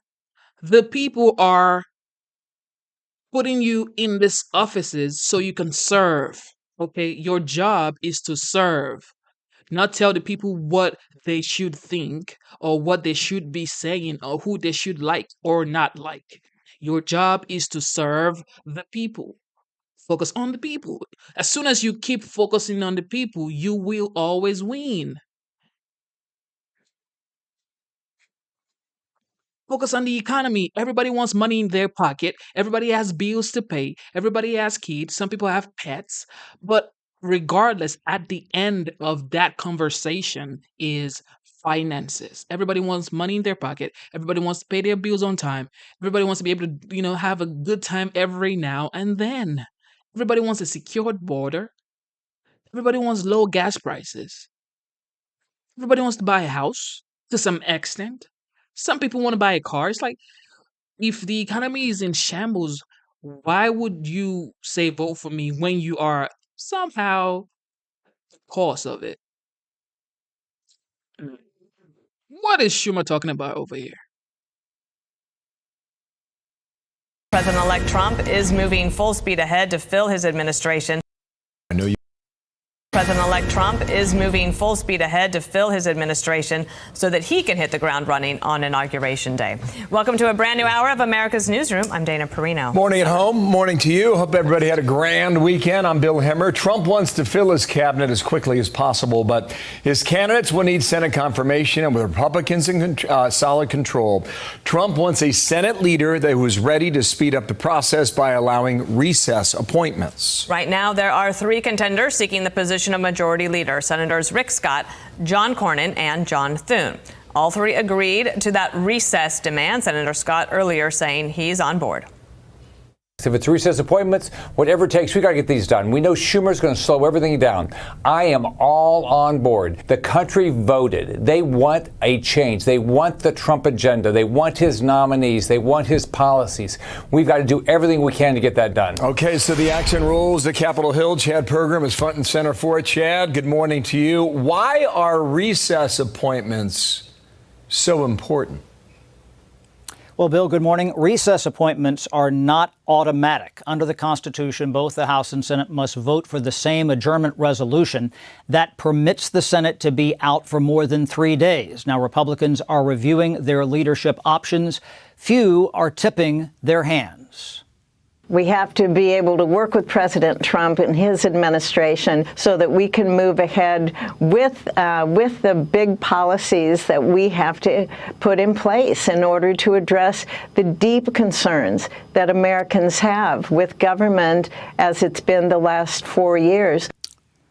President-elect Trump is not endorsing a candidate, but his ally Elon Musk is backing Rick Scott. Musk called John Thune, quote, the top choice for Democrats. GOP senators have expectations of their next leader. Here's what they better do. They better work hand in glove with President Trump. This is President Trump's Republican Party. The American people elected a new leader with a mandate. That means the next leader of the Senate needs to have his ear to the ground listening to President Trump. Now, J.D. Vance can vote in the leadership election. He remains a senator. And incoming senators like Dave McCormick of Pennsylvania can also vote for leader, even though he's not allowed in the orientation meetings yet. Pennsylvania Democrat Bob Casey has not conceded his race. I'm not going to talk about the pros and cons of the different candidates here, but what I would say is I think the mandate's clear. They've all said that they'll be, in step with President Trump, and we have to be, because we need this change. We can't be incremental. It's about the math. The winner needs an outright majority of Senate Republicans voting. We expect 53 Republican senators next year, so 27 is the magic number. If no candidate gets 27, the top 2 vote getters proceed to a second ballot. Bill? Okay, Chad, thanks. Going to lean on you. Get ready. Thank you, sir. Dana. And more on all this with Republican Senator John Kennedy of Louisiana. With 53 senators, it's hard for me to imagine there would be many people that wouldn't be able to get confirmed and would need recess appointments, sir. We're going to get President Trump's nominees confirmed. President Biden has some people, not all, but many of them in important positions that frankly are meatheads, and we need to get them out of there and get President Trump's people in, and I don't anticipate that being a problem. Mm-hmm. Do you think one particular senator would be a better leader in this Congress than another? Well, there's an official-looking document floating around the internet that supposedly says, here's how every Republican senator would vote, and here's who he or she would vote for Senate Majority Leader. And in an unprecedented act of selflessness, it has Senator Thune actually voting against himself and for Senator Cornyn.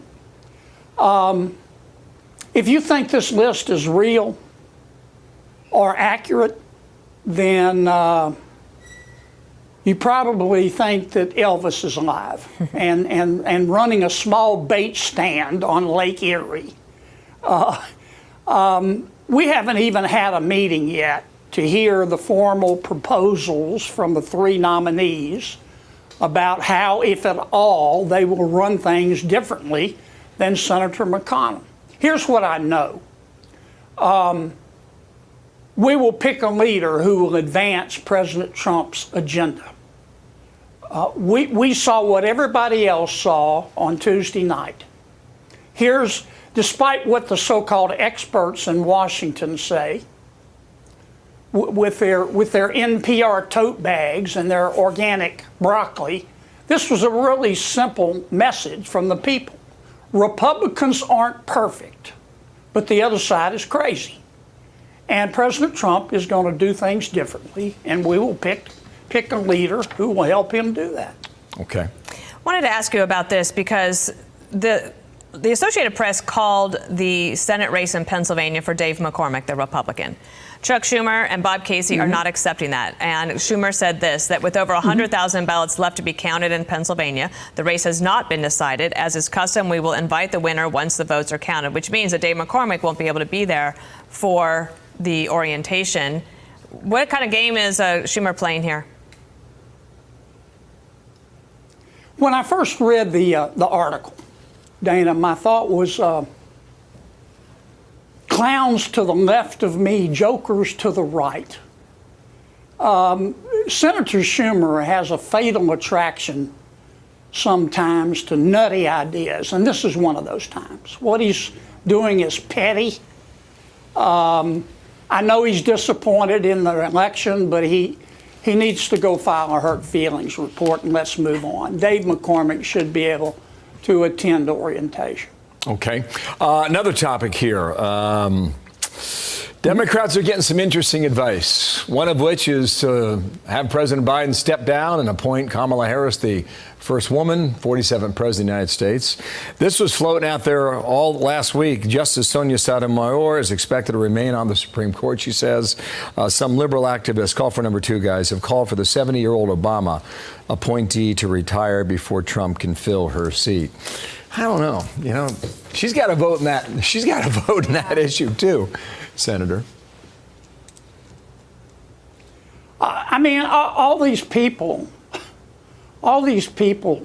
floating these ideas, they're all coming out of Washington, from the D.C. permanent Washington type. You know, they need to put down the gummies. Okay, the American people have spoken. We're going to have a new government. We're in the process of putting together that government, and everybody needs to just take a deep breath and relax. I understand these experts have to earn a living, but some of the things they're proposing is it's just cell deep stupid, and the American people know that. You would think they would have learned that the American people may not read Aristotle every day, but they can figure things out pretty quickly. No. Whew. Okay, guys, thank you for tuning in. You know what time it is. It is your boy, Genesis. Thank you for tuning into the live stream. To give this video a like, all you have to do is double tap your screen twice, and you would have given this video a like, okay? Let's get the likes up, and let's get the subscription up, okay? God bless you guys. Thank you. Okay. CNN would never give this up because they keep saying, why and how did Kamala Harris lose the election? Okay. What went wrong? Let's see. New insights from inside the campaign for Kamala Harris as Democrats continue their infighting over her defeat in the presidential election. New reporting from Notus, N-O-T-U-S, a great website, suggests that there's finger pointing and blame gaming at all levels of the Harris campaign over the campaign strategy or lack thereof, decision making or lack thereof, mismanagement or management of funds. Let's bring in Jasmine Wright, who's covering this story for Notice. Also with us, CNN's chief national affairs correspondent, Jeff Zeleny. So Jasmine, per usual, great reporting. You have this great story describing the Harris campaign as a disorganized operation that was more reflective of Joe Biden than of Kamala Harris. She was unable to capitalize on that initial voter enthusiasm. She was unable to make a clear distinction between herself and Joe Biden. Tell us more about that. Yeah, I mean, we got a lot of examples into this piece about how the initial campaign under Joe Biden was put together. The fact that it was based off of the fact that, you know, they may not have a lot of voter enthusiasm, not a lot of volunteers, maybe even not a lot of donor money. And so they were kind of scrappy, but that meant that it was difficult for people, once Harris replaced Biden, to scale up and really capture that enthusiasm and capture all that money. We know when Biden was on the ticket, it was difficult for them to staff up. People didn't want to work for Joe Biden, and people didn't want to move to Wilmington. And so that left in people's minds that we talked to, people in these really key senior roles, potentially 4 or 8 years too junior for that very specific role. And so when it came to the vice president being on top, they were having problems fundraising. We reported that they missed a fundraising deadline in September after revising that a couple times based off of the projections that they made when she made a lot of money coming into it, but also some of the problems with the culture, particularly around folks. One person said that they kind of had a gallows humor, a 9-to-5 work mentality, and that they were very hesitant to take advice from Harris aides that the vice president brought in once she topped the ticket. And of course, there was just a lot of criticism over the campaign leadership and what the data and analytics team were doing and what research that they were actually looking looking at to form their analysis of the race. So a lot of the aides you spoke to blamed the campaign chair, Jen O'Malley Dillon, who wanted to own all decision making, they say, for the campaign. At Biden's request, you write, Harris largely kept his pre-existing campaign infrastructure, as you just noted, including keeping O'Malley Dillon instead of bringing in her own campaign manager. And aides that you spoke with said she created a bottleneck, resisted advice, even withheld key polling information. Is there unanimity that it's her fault, per se? Well, I think ultimately what I talked to is that people blame Joe Biden.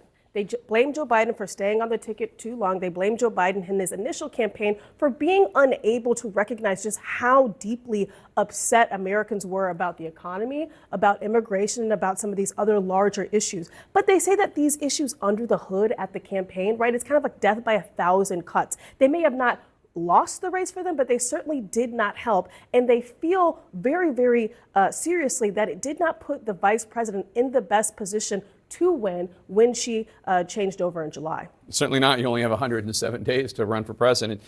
Jeff, House Speaker, former House Speaker Nancy Pelosi certainly sounds like she is blaming a lot of this on Joe Biden for not getting out of the race back in 2022, 2023, when he could have allowed a thriving Democratic process, a strong primary and caucus process, somebody who could separate themselves from Joe Biden. Look, this was always going to be difficult given the inflation headwinds, but many people agree with Speaker Pelosi. If you look back to the midterms of 2022, that is something that emboldened President Biden, that he thought the message from the midterms, where Democrats did not get blown out, that they thought that was a sign that there was some sort of need or market for him. So that was one thing. There's no question the timing and his decisions really affected everything. Also, an over-reliance on abortion rights. That was also a lesson mislearned.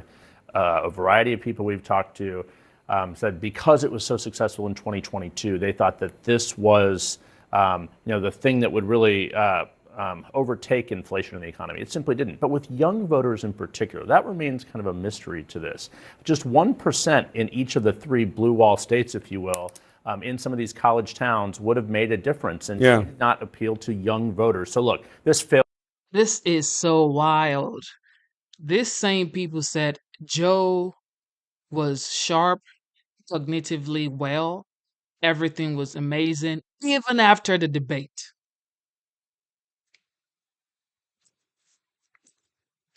But you know what time it is.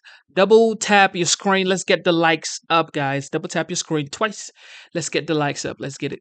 Failure has 1,000 fathers. There's no doubt. You have to give some of the blame to Vice President Harris, but certainly much more to President Biden. But you also know, Jasmine writes in her reporting, some of the aides say Harris was unable to capture and channel voters' anger. And it's the same point that Bernie Sanders raised.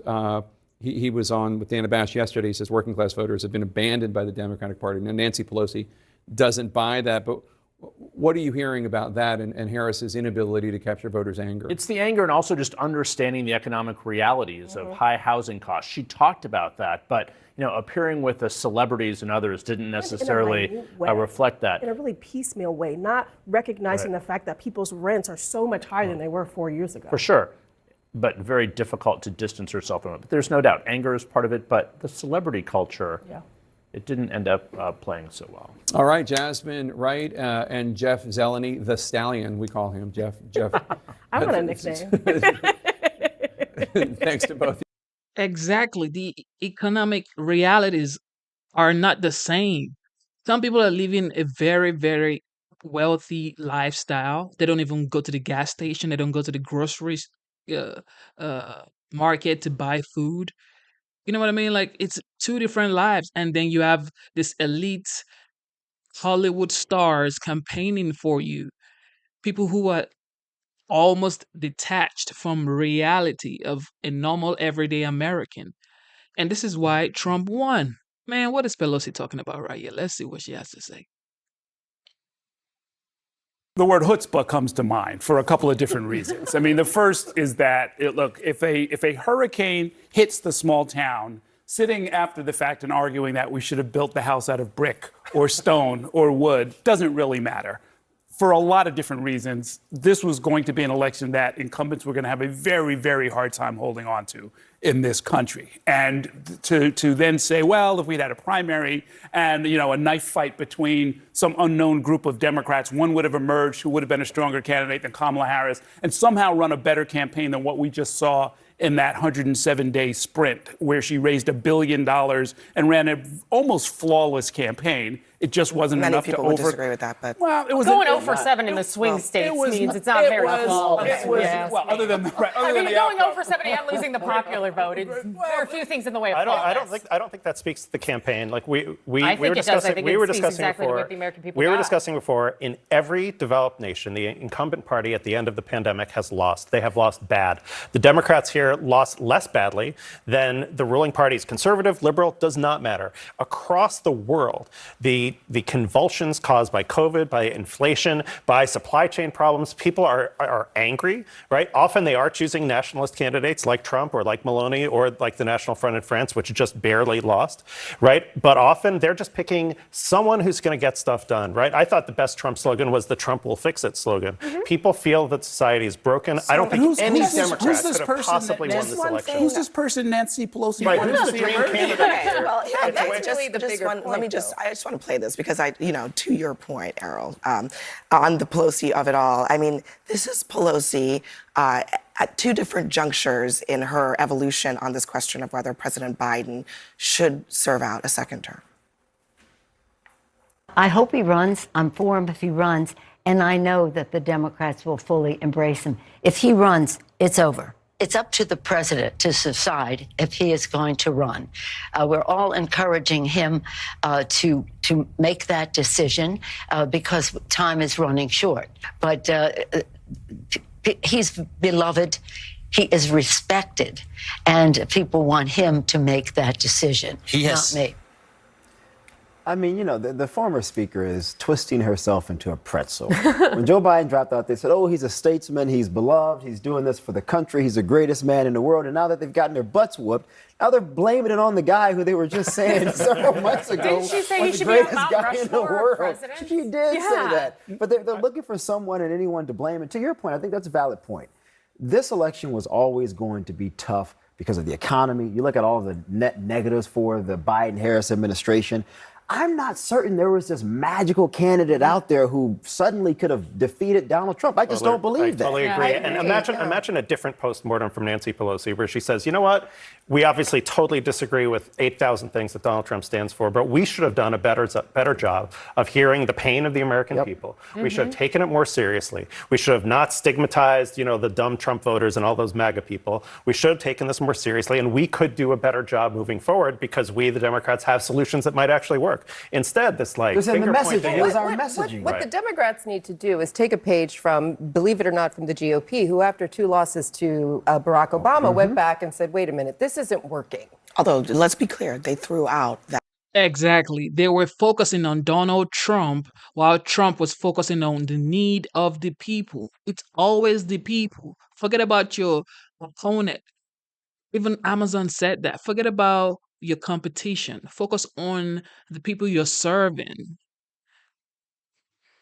That autopsy. They did. They literally did. But they won. But they tried for 2 years. I was a part of that. We tried for 2 years. You tried to figure it out. We tried for 2 years. Somehow or another, you figured something out. I'm not sure it was the plan, but there were voters did move. I just wrote about this for the Boston Globe, how there was a lot of economic frustration, particularly among, the sort of Democratic coalition is splintered at this point, right? And what Democrats cannot afford to do, especially in public, especially right now, is say, well, it's your fault, and it's your fault, and it's your fault. What they need to do is assess, and they need to start developing young leaders now. I honestly, when I heard that Biden was running again, I was shocked. I was like, wait a minute, where's the next, compared to the 2020 Democratic candidate, for president slate, which was diverse and interesting and frankly all over the place, why are the Democrats refusing to really develop that next generation of I think leaders? that's actually a really interesting point, though, because Democrats went from a big change candidate in Barack Obama, and he changed the electorate of the Democrat Party in a way that fundamentally changed the electorate of the Republican Party, right? Yeah. We switched to low propensity voters. You guys switched to high propensity voters. And then you went back to Joe Biden. Then you went to Hillary Clinton. And they were like, no, Joe, sit aside. And then you went to Joe Biden. You went from this transformational winning, this candidate with Barack Obama, to much more of what people had already seen. And then Republicans walked in with a transformational change candidate who changed our electorate as well. That people wanted that change. And when Democrats decided to double down on more of what they had seen, the electorate said, okay, 2020, COVID's wild. And I think if Trump had just shown a little more empathy in that situation, this would have been a different outcome. They also, I mean, if there was somebody out there, whether it's Gavin Newsom or somebody else, they should have announced themselves and fought their way. Waiting for Nancy Pelosi to bless you is not how that was never going to happen 3 weeks before the DNC. But I actually think that the other reason that this Pelosi postmortem kind of misses something is that think about what happened in this election. Kamala Harris was held to her primary positions in 2019, positions that she took when she was running for the Democratic nomination. Democrats have a primary problem where they have to get a candidate out of a primary that can win a general election. Joe Biden came out of the primary because he did not do what all the other candidates did, which was run all the way to the left. Yeah. So they still have that problem. And it would not have been fixed this January, I don't think. And yet, on the Republican side, that's sometimes not the case, right? Where Republicans run a more centrist candidate, Mitt Romney kind of candidates, they don't win, right? And so I'm not actually sure that it's the left-right axis that matters for Democrats winning or not winning in the general elections. I think it has to do much more with emotional, even, dare I say, spiritual qualities. And Trump has these in spades. Maybe it's not left-right, but maybe it's not left-right, but maybe it is common sense, right? So it doesn't matter where on the spectrum of extremes you are, but if you're not sort of addressing people in the place where they are, and they never did. They kept that's saying going to be a problem. They kept saying the economy was incredible. It was great. Look at how well the stock market is doing. 401ks, and average people say, well, wait a minute, I just went to the grocery store last week. That's right. And $200 really didn't get me very far. Or I went to the gas station and I don't have enough gas for the end of the week. I mean, these very real tangible things in people's individual economies, if you will, it seemed a bit detached from the messaging of the candidate and coming from her campaign writ large. And I think that was a terrible mistake. And I think let's be clear, though, President Trump is also, the optics of his campaign may have been this sort of populist messaging to I'll fix it, right? And we'll get that economy back on track. But frankly, that's a lot of hypocrisy, and it's not, it remains to be seen whether or not that's actually going to happen. Are there going to be policies that support the working class coalition and the voters, non-college educated voters and others who voted for him, right? Yeah. I think the Democrats were struggling to figure out who they were speaking to. Were they speaking to the middle class, which is, by the way, shrinking in this country? As we know, there are more people who are likely to be wealthy or poor than they are to be in the middle. So we've seen that 10% decrease in the middle class, and yet the messaging didn't seem to connect. But they kept almost telling the American people from the podium, they're there, dum-dum, the economy's fine. Right, what are you talking about? What are you talking about? Everything's great, they're there. And it was so patronizing. The American people, I was listening to NPR. I heard a woman in an interview say, going to the grocery store, chips feel like a luxury item. And you have Karine Jean-Pierre as the White House press secretary at the podium saying the economy is great, and it's just because the media isn't telling the American people. That's Democrats' biggest problem right now. If you are blaming the media for not carrying your message,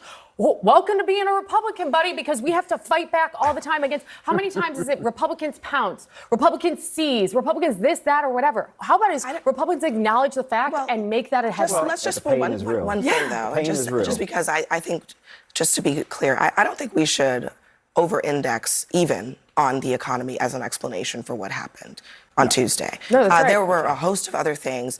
And part of it is also, you look at what Republicans spent their money on.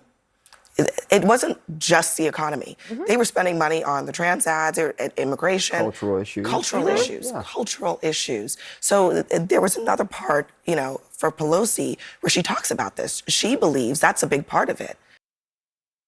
It is the economy. That's the beginning. The economy. If the economy ain't doing great, of course, the people are going to be angry because everybody has money problem, bro. Money problem. Everybody. Okay, this is just a little pivot from what we've been watching. Okay. This is going to be spicy, y'all. Spicy. Here we go. Hey everybody, it's good to be with you this evening. Sean, I want to thank you because you always have a way of convening and bringing folks together. And I think we all have emotion because we have a pandemic jumping on top of multiple epidemics already in our community. and somebody needed to step up and sound the alarm. And I just want to give thanks and praise to you, brother, to have the platform that you have and to have the heart that you have. It's unbelievable that you're going to be able to, I think, maybe save a bunch of lives tonight. I've got a chance to spend time with Diddy. The passion and the love that this brother has for our survival, for our success, for our thriving, and our growth is unmatched, and we're just getting started. Well, let me first thank Diddy for convening us. And since I've known him since he was a teenager, he's always stood in the gap and never really got the credit he should have as the cultural icon that he is. I'm not surprised he did it, but it couldn't have been a more timely way of bringing us together. And I really love him for doing this. We have to be selfish, finally, for our communities. I call Al Pops, if y'all don't know. That's my Pops right there. I just want to thank Diddy and just for using this platform in this way. Just grateful for a vehicle and a platform to be Oh my goodness, this is the only one I wanted to watch. But I just wanted to play the whole thing. Let's watch the Hey beginning again. everybody, it's good to be with you this evening. Sean, I want to thank you because you always have a way of convening and bringing folks together. And I think we all have emotion because we have a pandemic. Okay, that's it. I promise. I'm not even gonna talk about it. Okay, I'll let y'all talk about it. I ain't gonna talk about it. Okay, so like I mentioned, the first 2 years will be Trump's definitive years. He has to prove a lot in his first 2 years. It's just what it is.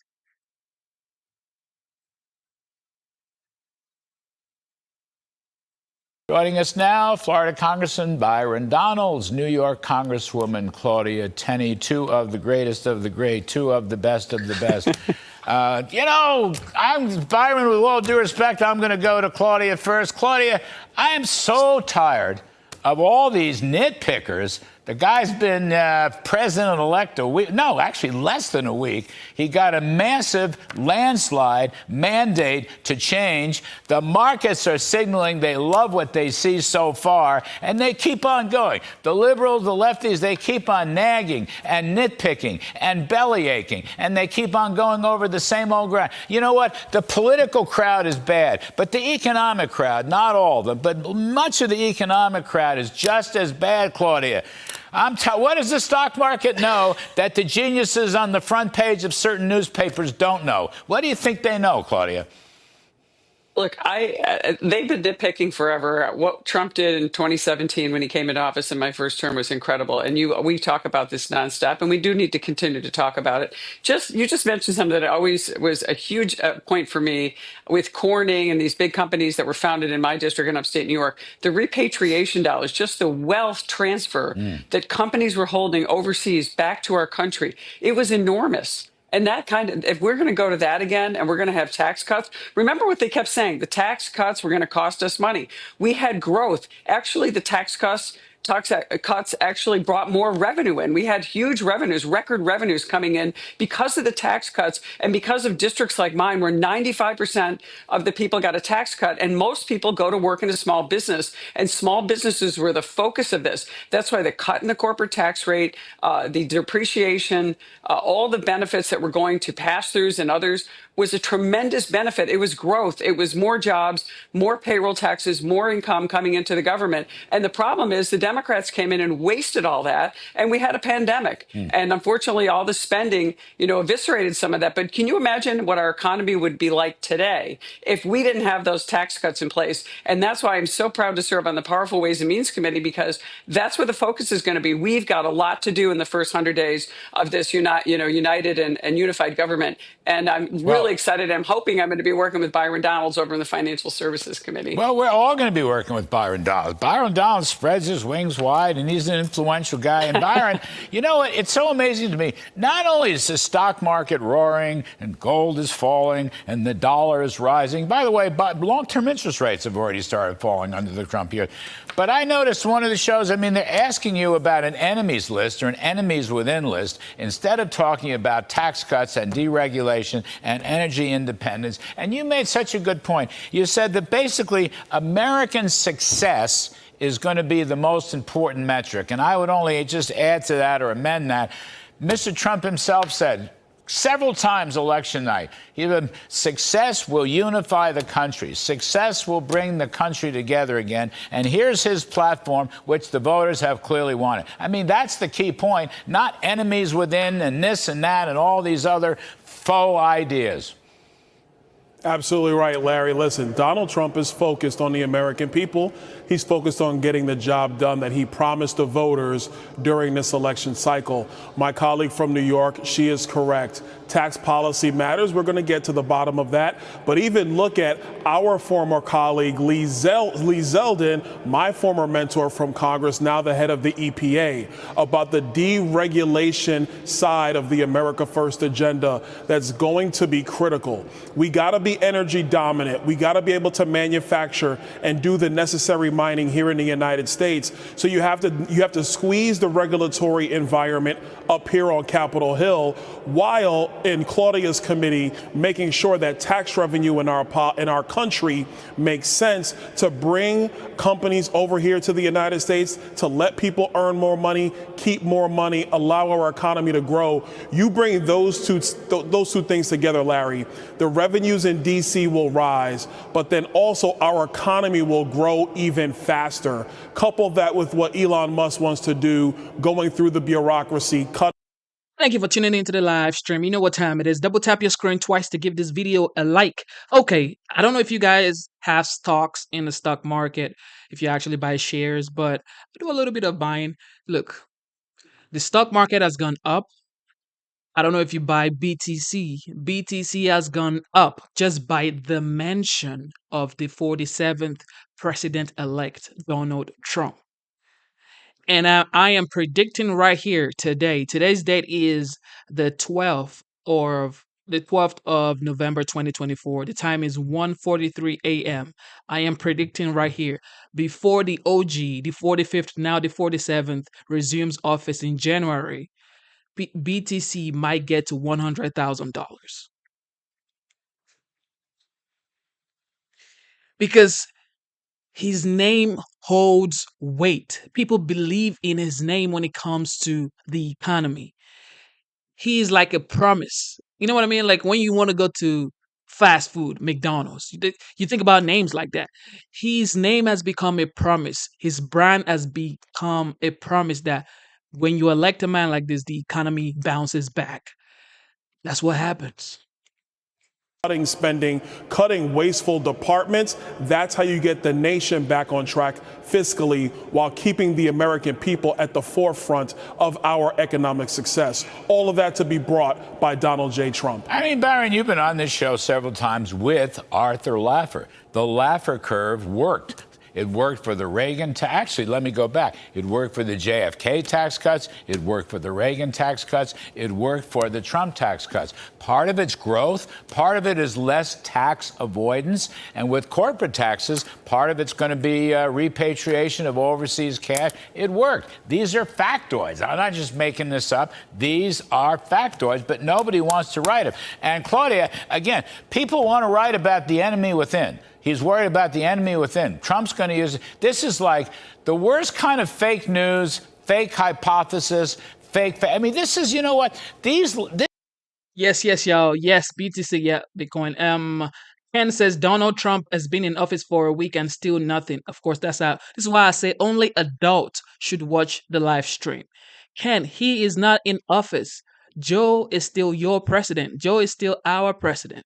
He is the president-elect, the 47th. Trump is not yet in office. It's only going to resume in January, Brody. So relax. And also, I don't know if you guys know, on November 7th or 8th, Hamas has called for peace, to cease fire. This man, that was 24, 48 hours after he won the election. Hamas is already calling for ceasefire because nobody wants smoke, bro. Nobody wants the smoke. I'm telling y'all, this is going to be one of the greatest 4 years the United States has ever seen.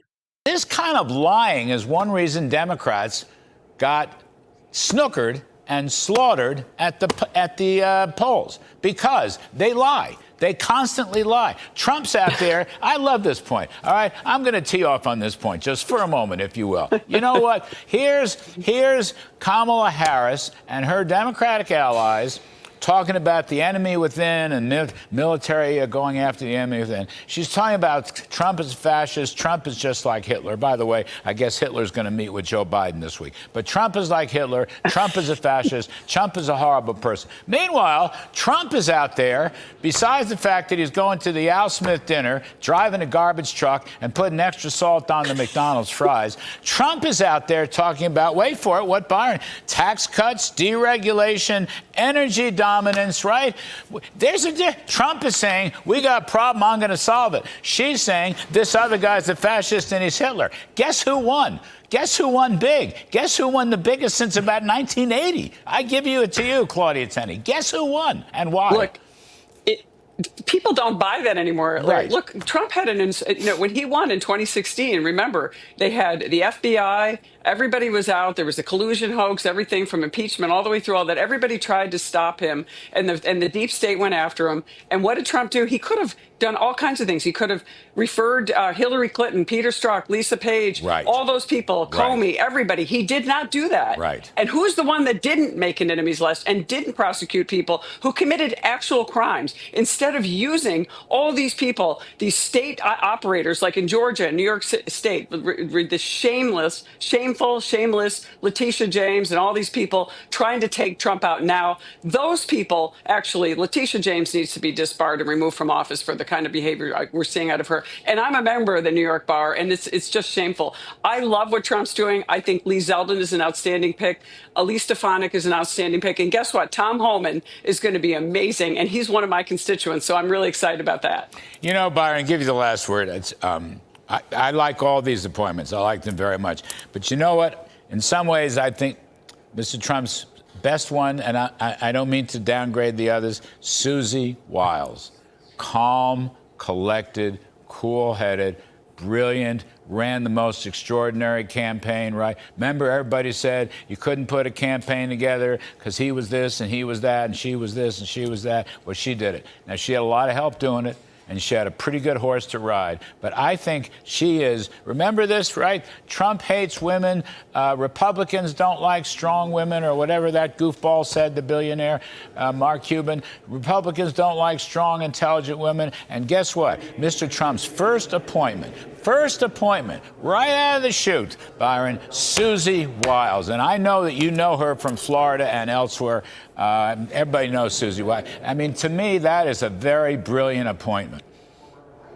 Well, Larry, you're absolutely correct. Real quick to what Claudia said, there seems to be a lot of talent coming out of New York. I don't know what's going on. Elise is going to be fantastic as UN ambassador. Tom Homan's going to get the job done. We've talked about Lee Zeldin, but Larry, Susie Wiles is the general. She's the article. She's it. She's the right stuff. Calm, cool, collected, talented. She's going to do a great job for President Trump. And number one thing is she's going to make sure everybody's focused on the America First agenda, getting it accomplished, making sure White House and the federal agencies are doing their job, and then coordinating with Capitol Hill to make sure that we get the job done here. She was an excellent pick for President Trump. People in Florida know that if Susie Wiles speaks, you better listen up. Yeah. They're going to realize that real soon here on Capitol Hill. Yeah, but you know, Byron, Claudia is talking about all these New York people. What am I, a potted plant? What am I, chopped liver?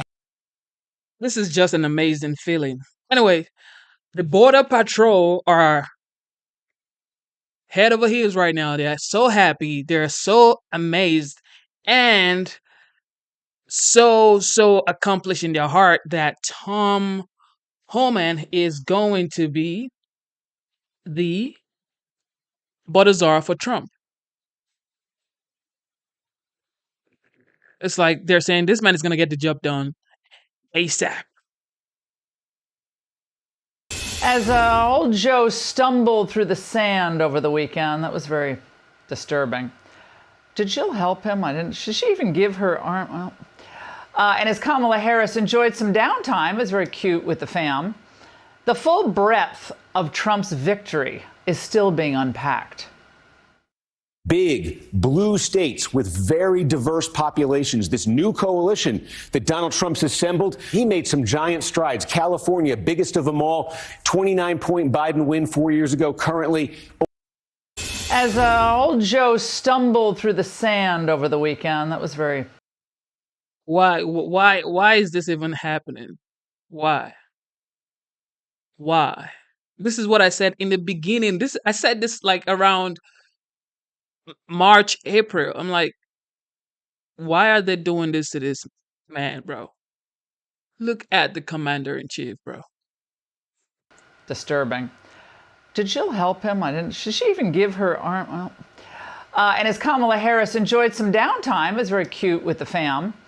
The full breadth of Trump's victory is still being unpacked.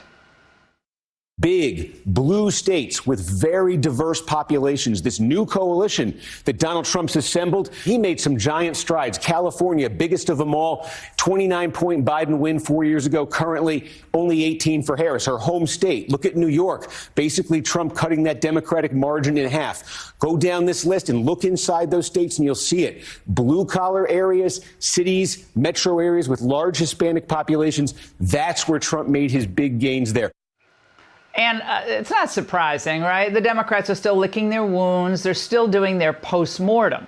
And they're blaming Biden. They're blaming racism. They're blaming staffing. And their favorite catch-all, misinformation. Elon Musk, you know the whole drill. But the answer here is obvious. Trump's record on the economy, on the border, on foreign policy was phenomenal. And all Harris had were cliches. Well, she had Cardi B. That's pretty good. And, of course, they had, he's a fascist. Now, for years, the angle urged the GOP nominees to adopt a 50-state strategy. I did several angles devoted to this. And Trump did this incredibly smart. Even his political foes are acknowledging it paid off big time. Trump improved not just his numbers in the battleground, which we were talking about on election night, 3 to 4 points. He also improved in inner cities. He improved in outer suburbs. So it looks like Trump ran the 50-state strategy that the Democrats used to talk about. Now, Trump hasn't even been sworn into office yet, and we're already seeing the positive impact he's having for America. We all saw the stock market soaring post-election. Bitcoin, it reached an all-time high today, 82,000. Optimism everywhere. Could you feel it in the stores if you were out and about over the weekend? I did. Well, optimistic everywhere, maybe except MSNBC. And the Europeans are actually mulling the idea of buying more American gas in an attempt to avoid Trump's tariffs. That's good. But to really capitalize on the momentum, I think Donald Trump, it's pretty obvious, will need an ambitious and talented staff. And so far, he's off to a great start. New York Congresswoman Elise Stefanik as UN ambassador, Lee Zeldin as EPA administrator, goodbye to the regulation stranglehold at the EPA, and Angle fave Stephen Miller as White House Deputy Chief of Staff for Policy. And for America's border security, Tom Homan will be in charge of implementing Trump's tough border policy. But, I was thinking about Homan, and I know he's been on the Angle a lot, but is he too much of a softie?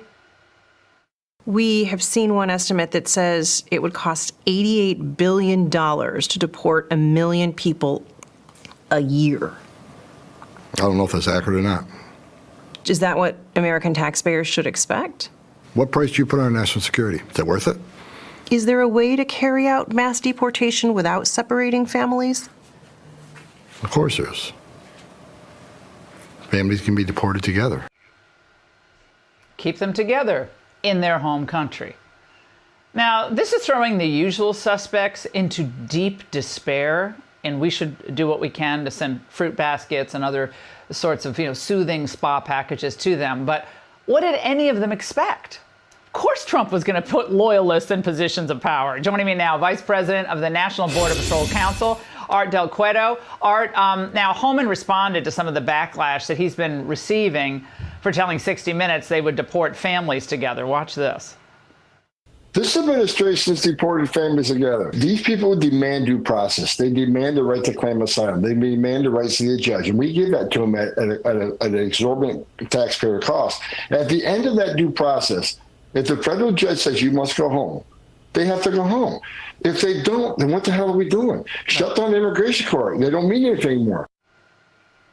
There is a national groundswell of support, Art, to implement deportation across the board. There is a strong majority of Americans who want this done. Your reaction? No, absolutely. And look, you're going to have the left that's going to attack Tom Homan and, the right and say, hey, you guys are separating families. But people need to realize what is the truth. These individuals that are here illegally, they brought children with them or they had children in the United States. They're the ones that are getting sent back. They're the ones that would be deported if they don't have an actual case to be here. And in order to keep the family together, they would take their child with them. That's what it comes down to. It ain't deporting them. It's hey, you keep the family together, or they can choose to have, a family member if they think their life is better here that, it is legal in the U.S. And they can leave the children here. But remember, these same individuals are the ones that handed over their children to smuggling organizations without even knowing who was taking them, where they were going to end up. So when you start looking at a lot of these unaccompanied children, are we going to go back and prosecute these parents that released these kids or that turned them over at the hands of the cartels? Because that's what it comes down to. There was irresponsibility by the parents, and now they want to turn it around and point the finger at the United States and U.S. officials. And I think Tom Homan is going to do a fantastic job. He is an individual that came from boots on the ground. He started from the bottom, worked his way up. It's a fantastic pick. Now, liberal mayors, not going to surprise you, Art, they're telling Homan that they're ready for a fight on this, but Homan ain't backing down. If I have to send more agents to a sanctuary city, that's exactly what I'm going to do, because we have a mission, or we have a mandate for the American people. They want this fixed, and we're going to fix it with or without mayors and chiefs of police. Art, your reaction to that? That's baffling. Honestly, that's baffling. You're talking about leadership in the United States that are supposed to be upholding the law, and they're saying that they're ready for a fight against people that are going to uphold the law so they could back up individuals that have been breaking the law for years. That is just baffling. All those individuals that have that are irresponsible towards America, and frankly, they should be voted out next election cycle as well. The best back and forth, Art, I've seen, and I think there's so many great moments that Tom Homan's had when he's been confronted by the left. But it's so refreshing when AOC pushed him at one of those hearings and made the point about separating families, because they're always going to go to that to try to stop any enforcement of the law. And so he said, well, how about when we arrest people for, other crimes? Do they not get separated from their children? Americans get separated from their children when they run afoul of the law. That happens every day of the week, thousands of times a day in the United States. And she's like, well, it's not really breaking the law when you come into the country illegal. And, Homan then continued to take her down with that absurd logic. Laura, they're always going to go back to that. And, I've heard it all many times before. They'll go back to that, or they'll go back to the racial term. They're great at talking about the racial term when realistically, look, I think this election, it proved that we weren't able to convince the Latino and the minorities. We were able to educate them and show them the right way. That's what it comes down to. Well, I think that's the facts. That's the fact. That's why I said, when you come in and your first act is coming in illegally, I am sorry, bro. Whatever you get, you get. I am just so sorry. I'm an immigrant too, but I came in here legally, and now I am a United States citizen. Okay, it took me 5 years to become a United States citizen. My dream was to become a United States citizen. I wanted it. I worked for it. And I'm grateful to God it happened, However, it's like your goal when you're here is like you should be working to. And there are ways, there are paths to becoming a United States citizen in the United States. Okay, because the United States is actually even welcoming people like come in, okay, but you have to come in legally. Okay, that's just what it is. Now, yesterday was Veterans Day. Okay, so shout out to all the veterans in the chat. Thank you for serving. And the people serving, thank you so much for your service. Yeah. There shouldn't be homeless veterans. There shouldn't be homeless heroes. There shouldn't be anything like that. Let's listen to what the Five has to say concerning that. It's Veterans Day, and we are all honoring those who serve to protect us and the values we hold dear. Last year, over 35,000 veterans were experiencing homelessness in the United States. But the Tunnel to Towers Foundation is leading the fight to house every hero and will provide housing assistance to more than 10,000 veterans this year from coast to coast. The group has recently broken ground on 4 veteran villages and announced they will be providing mortgage-free homes to 40 families. And Tunnel to Towers CEO Frank Siller is here to tell us all about it. And it's been great to have you and to learn from you and to watch you grow this organization to something that I think even for you might surprise yourself a little bit. Oh, absolutely. I'm so proud of the work we're doing. And a year ago, I came on here. It was the second biggest day our foundation ever had in fundraising and in getting our message out, for the $11 a month. And I promised you that we're going to take that money and we're going to be successful. And so your viewers should know, here is a book here with over 8,200 names. With over 8,200 names of homeless veterans that we got off the streets this year and get them all the comprehensive services they need. So promises made and promises delivered. We'll take it around the table. Judge, you want to go first? Well, you say 8,200? So far. 8,200. Okay, so how do you find them? And they say there are 35,000 out there. Do you think there are more than that, number one? And how do you connect with them? So there's definitely more than 35,000 homeless veterans in America, without a doubt, because, last year they said that number, we did this, and they still say over 35,000. So we know that number is not correct, but I've known that for a while. So we work with 1,000 local non-for-profits in America to find out where there is somebody that is homeless. They'll contact us. We'll work with them. We get this homeless vet off the street immediately, and that's how quick we work. And we also get them all the comprehensive services that they're going to need to stay off the street. Jessica? My favorite part of your visits are always hearing the stories. Could you share some success stories with us? I think we sent over a video about John Crankshaw. He was an Army veteran. He was in Afghanistan. He was blown up. A suicide bomber has, let's listen to him. Now that I'm coming out of that whole wounded dog syndrome, I'm starting to kind of peacock again a little bit, That's what Tunnels to Towers did for me, man. It gave me an opportunity. I love that. It's unbelievable. And John is 100% disabled. Tried to get different services for quite a while. Didn't get him on the street. And we have him in our village in Houston. And he wants to open up a business. So that's. And then can you help him with that too? Well, yeah, because so you asked that question. So we have job training, benefit assistance, education assistance, financial budgeting, management, legal advocacy, medical care access, mental health support, PTS counseling, and addictive counseling that we give all these great heroes. Greg? What are your fundraising needs? What are you looking for? How do people give the money? So, we're blessed. First of all, one of our greatest assets is Fox News. I said it before, and how much you do for us. But, the whole network is behind us to make sure that we do that. So we have big companies, Home Depot, GM, American Express, T-Mobile, Fox, of course, Suncor, Allegiance Flag that you see commercials have. They already said they'll employ some of our great. Yeah, and so does Home Depot and GM. Cole Hauser did something today with us for free reign coffee. And of course, we count on the $11 a month. But all those other ones, give us millions of dollars a year. And Fox has made a commitment to us. But it does make a difference to have that $11 a month from so many different people all across the country. I heard Oprah's giving $1 million. That'd be good. You said this. So we have Mark Wahlberg, Jim Wahlberg. I just got off the phone. Michael Douglas just did a PSA. Cole Hauser, Rob Lowe. The Medal of Honor Society just did a PSA for us. Mike Piazza, Andy Pettit, David Wells. Eli Manning just said he's going to do a PSA. Jelly Roll. Love him. Jelly's great. He's done a lot of stuff for us in concerts too. Dennis Quaid.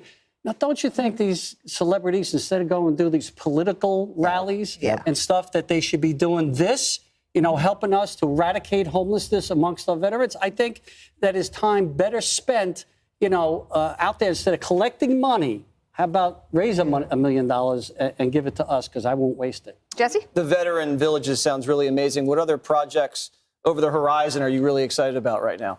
So, we opened up with the Houston last year, but once again, and I'm reading these things because there's so many, and I want people to hear all the locations that we're doing it. Houston, Atlanta, Charleston, Detroit, Memphis, Bradenton, Florida, Denver, Toms River, New Jersey, Buffalo, New York, Harrisburg, Pennsylvania, Las Vegas, Long Island. We know good old Long Island did good this past election. Puerto Rico, Charlotte, North Carolina, Dallas, Orlando, Sacramento, Portland, Cleveland, Seattle, Austin, Jacksonville, West Palm Beach, Brooklyn, New York, Bronx, New York, and Jackson, New Jersey. We buy in these hotels, we renovate them. We have the first couple of top floors are these apartments, magnificent apartments, something that you or I would live in. I won't build anything that's something we wouldn't live in ourselves. Even Greg?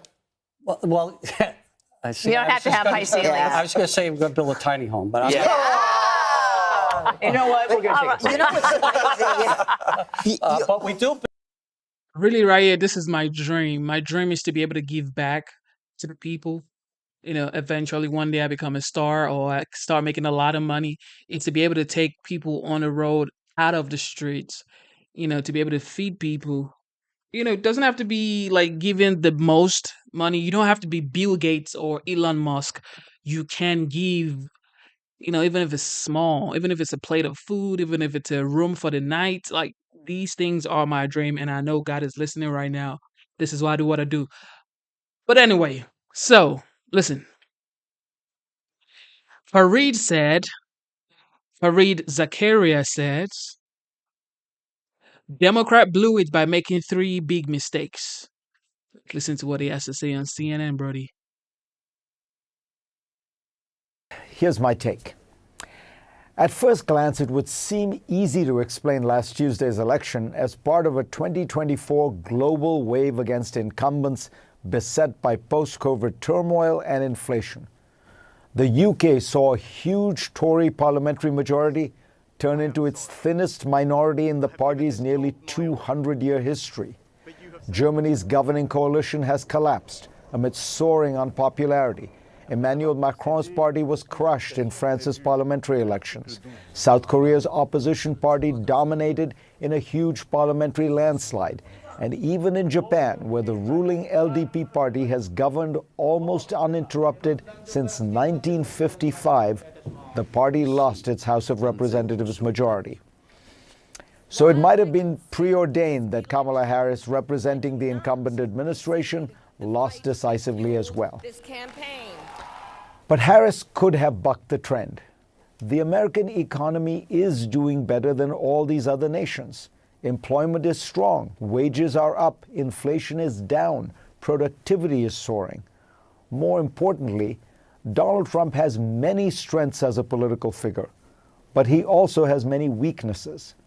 Let's recall that after January 6, 2021, Trump's approval rating was down to 34% in a CNN poll. In a Marquette Law School poll matchup a year later, Joe Biden was beating him by 10 points nationally. 43-33. Then came the overturning of Roe v. Wade and the 2022 midterms, in which the Republicans did very badly for a midterm and MAGA candidates in particular got crushed. Trump's favorability ratings sank to 31% in a CNN poll, with an unfavorable rating at a staggering 60%. Even Republicans were disillusioned with him. At this point, Trump had led a Republican Party that lost its House majority in 2018, its Senate majority and the presidency in the 2020 cycle, and then fared historically badly in those 2022 midterms. In December 2022, Ron DeSantis was outpolling Trump easily among Republicans in a Wall Street Journal poll. That was the Democratic Party's strongest moment since Trump's arrival on the political landscape. But they blew it. The New York Times estimates that Harris will lose the national popular vote by about 1.5 points, a first for Democrats since 2004. Global inflation is something that was hard to shut down, but there were other issues the Democrats flubbed, which inflamed the opposition and depressed their base. I'm going to talk about them here because it's the right time to do a postmortem, but to avoid appearing to have 20/20 hindsight, I should say that I have noted each of these mistakes at the time, often provoking angry responses from the left.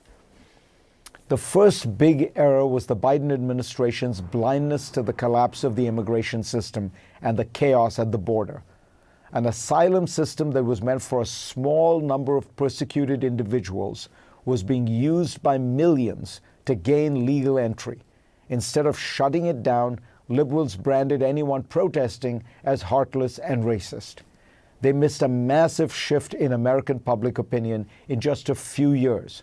In 2020, the percentage of Americans who wanted to decrease immigration was just 28%. By this year, it was 55%. When Kamala Harris went on The View and was asked how she would have differed from Biden, instead of basically saying nothing different, she should have said, "I would have shut down the border early and hard." The second error was an overzealous misuse of law to punish Trump.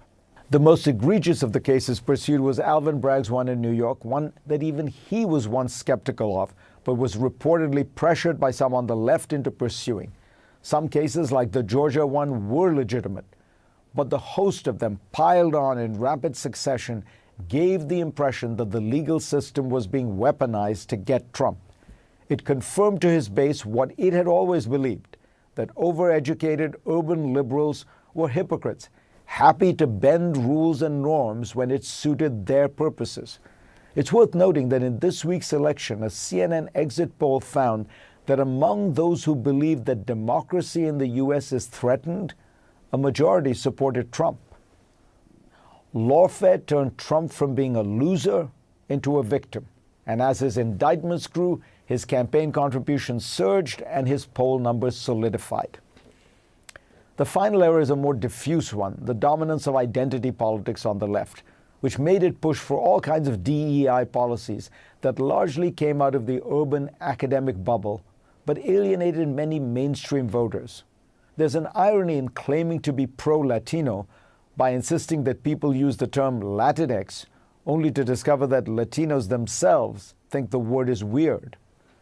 This kind of obsession made Democrats view people too much through their ethnic or racial or gender identity, and it made them miss, for example, that working-class Latinos were moving toward Trump perhaps because they were socially conservative, or liked his macho rhetoric, or even agreed with his hardline stance on immigration. One of Trump's most effective ads on trans issues had a tagline: "Kamala is for they, them. President Trump is for you." The problem is much deeper than simply one about nouns and pronouns. The entire focus on identity has morphed into something deeply illiberal. Facts. Judging That's people by facts the right color of their skin Sure. rather than the content of their character. Similarly, university speech codes and cancel culture have become ways that the left censors or restricts that most cherished of liberal ideas, freedom of speech. One simple way to think about the lessons of this election is that liberals cannot achieve liberal goals, however virtuous, by illiberal means. Go to cnn.com/Fareed for a link to my Washington Post column this week. And let's get started.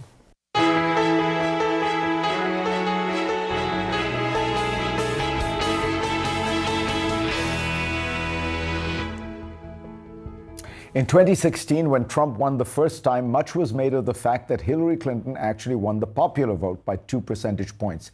The Electoral College may have chosen Trump, but the majority of Americans didn't. In 2020, he lost the popular vote to Joe Biden by more than 4 points, and he lost the election. But this year, he is projected to have narrowly won the popular vote. If projections hold, it'll be the first time a Republican has won the popular vote in 20 years. I'm joined now by two very smart people, the New York Times opinion columnist Ezra Klein, the author of the book Why We're Polarized, and David Frum, a staff writer at The Atlantic and a former speechwriter for President George W. Bush. Ezra, so how, first, fundamentally, how much of this was incumbency penalty that it seems to have affected every election in the last 18 months? And how much of this is something special that we should analyze? So if you chart how every incumbent government has done in elections, you say over the past 15 months, 2 years, virtually every one of them gets annihilated in the election, by much more, frankly, than the Democrats did this time. So the Tories in UK do terribly. You look north, Justin Trudeau in Canada is incredibly unpopular. The government in Germany is falling apart. We're seeing center-right and center-left governments go down. So if you look at the coalition here, one very simple way of thinking about it is in 2020 and 2024, you have very similar coalitions in the election. And Trump is doing much better in 2020 also among Hispanic and Black voters than people expected. But in 2020, Trump is the incumbent. There's a pandemic. People are mad at him. He's not very good at being president. So you have this coalition, but Trump has a -3-point incumbent penalty. Democrats win by 4, and they win the election. This year, Biden is president. The Biden-Harris administration are the incumbents. People are mad. It's a post-inflation period. We're seeing angry electorates at incumbents everywhere. Call it again a -3, -2 incumbent penalty. Democrats lose by 1 to 2 points in the popular vote, which is what the projections show. So on that level, maybe you don't need to explain that much at all. But here's why I don't just take that and throw it around myself like a shawl and comfort myself to sleep. They lost by 1.5 points in the battleground states, right? When they were actually able to keep it very narrow compared to a lot of other incumbent governments. 175,000 votes in those 3 states would have flipped the electoral college. Yes, and they probably lose the popular vote maybe by 1.5 points-ish, right? So that means strategic decisions could have really mattered here. When you're talking about a swing of 2 percentage points of a vote, that is not something that only structure can explain. It is actually, they were actually able to keep it close enough that maybe doing something different would have mattered. Right, that's an interesting point. The point is not that it was a blowout, and that's why the Democrats should be soul searching. It wasn't a blowout. They could have won this. Mm-hmm.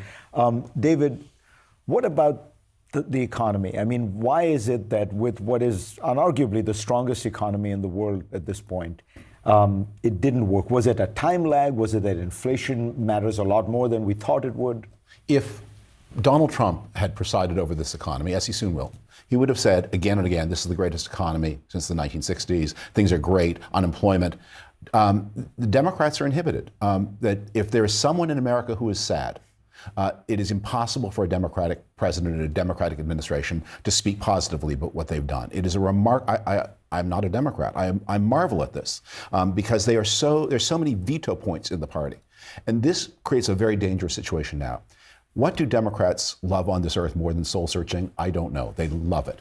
It may be mutual accusation and mutual recrimination. That's the one thing they like more than social, blaming each other. They hate each other. It's a very messy coalition, and they're now about to turn on each other. Should we have gone left on populism? Should we blame this part of our coalition or that part of our coalition? And meanwhile, the emergency is going to start immediately.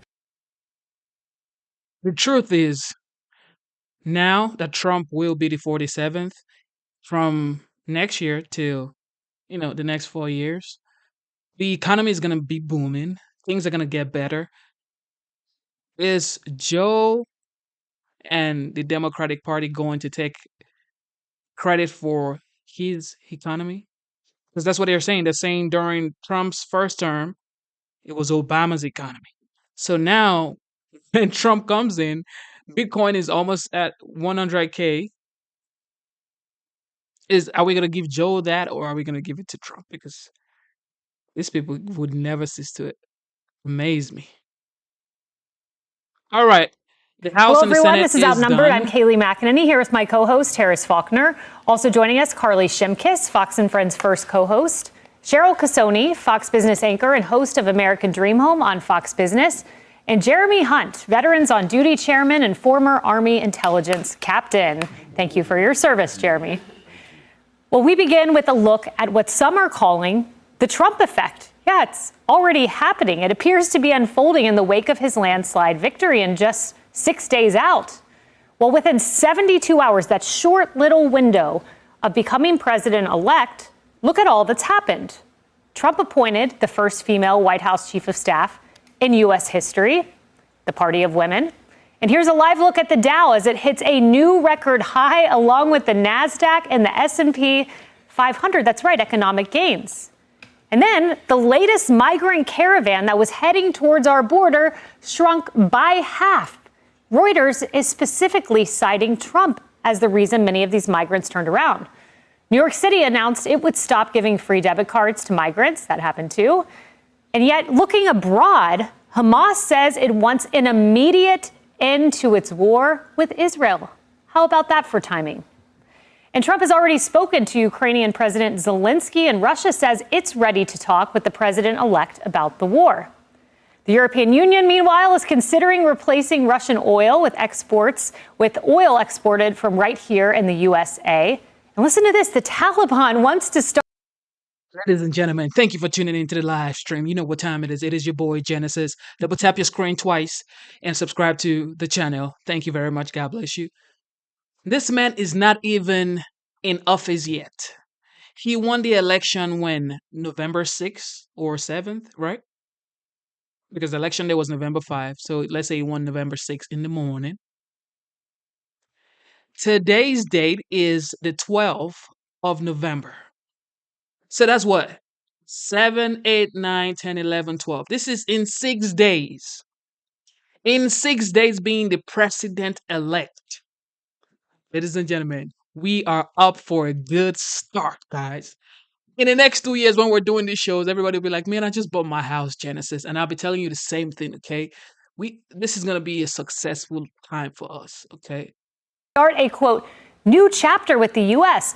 Maybe they remember when Trump called their leader, sent him a satellite picture of his home, and said, I will annihilate you unless you protect American troops abroad. Maybe they remember that.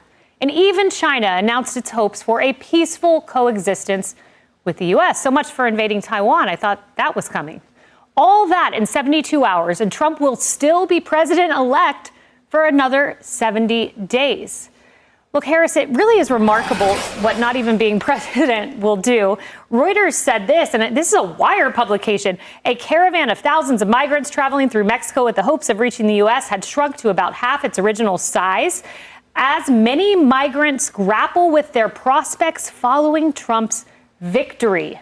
Well, considering that so many of them have to go through Mexico, I think Mexico is doing some grappling with tariffs. Yeah. I mean, that's what this president has done before, and that's what he's willing to do again, and that's to put pressure on Mexico. So I think there are a lot of people rethinking south of the border right now. I mean, if you're a caravan and you're driven by all the things that the cartels, all the lies that the cartels are telling you, now America has sent the message that, yeah, believe our votes before you believe the cartel. I do want to just read right now Bloomberg's one of their headlines.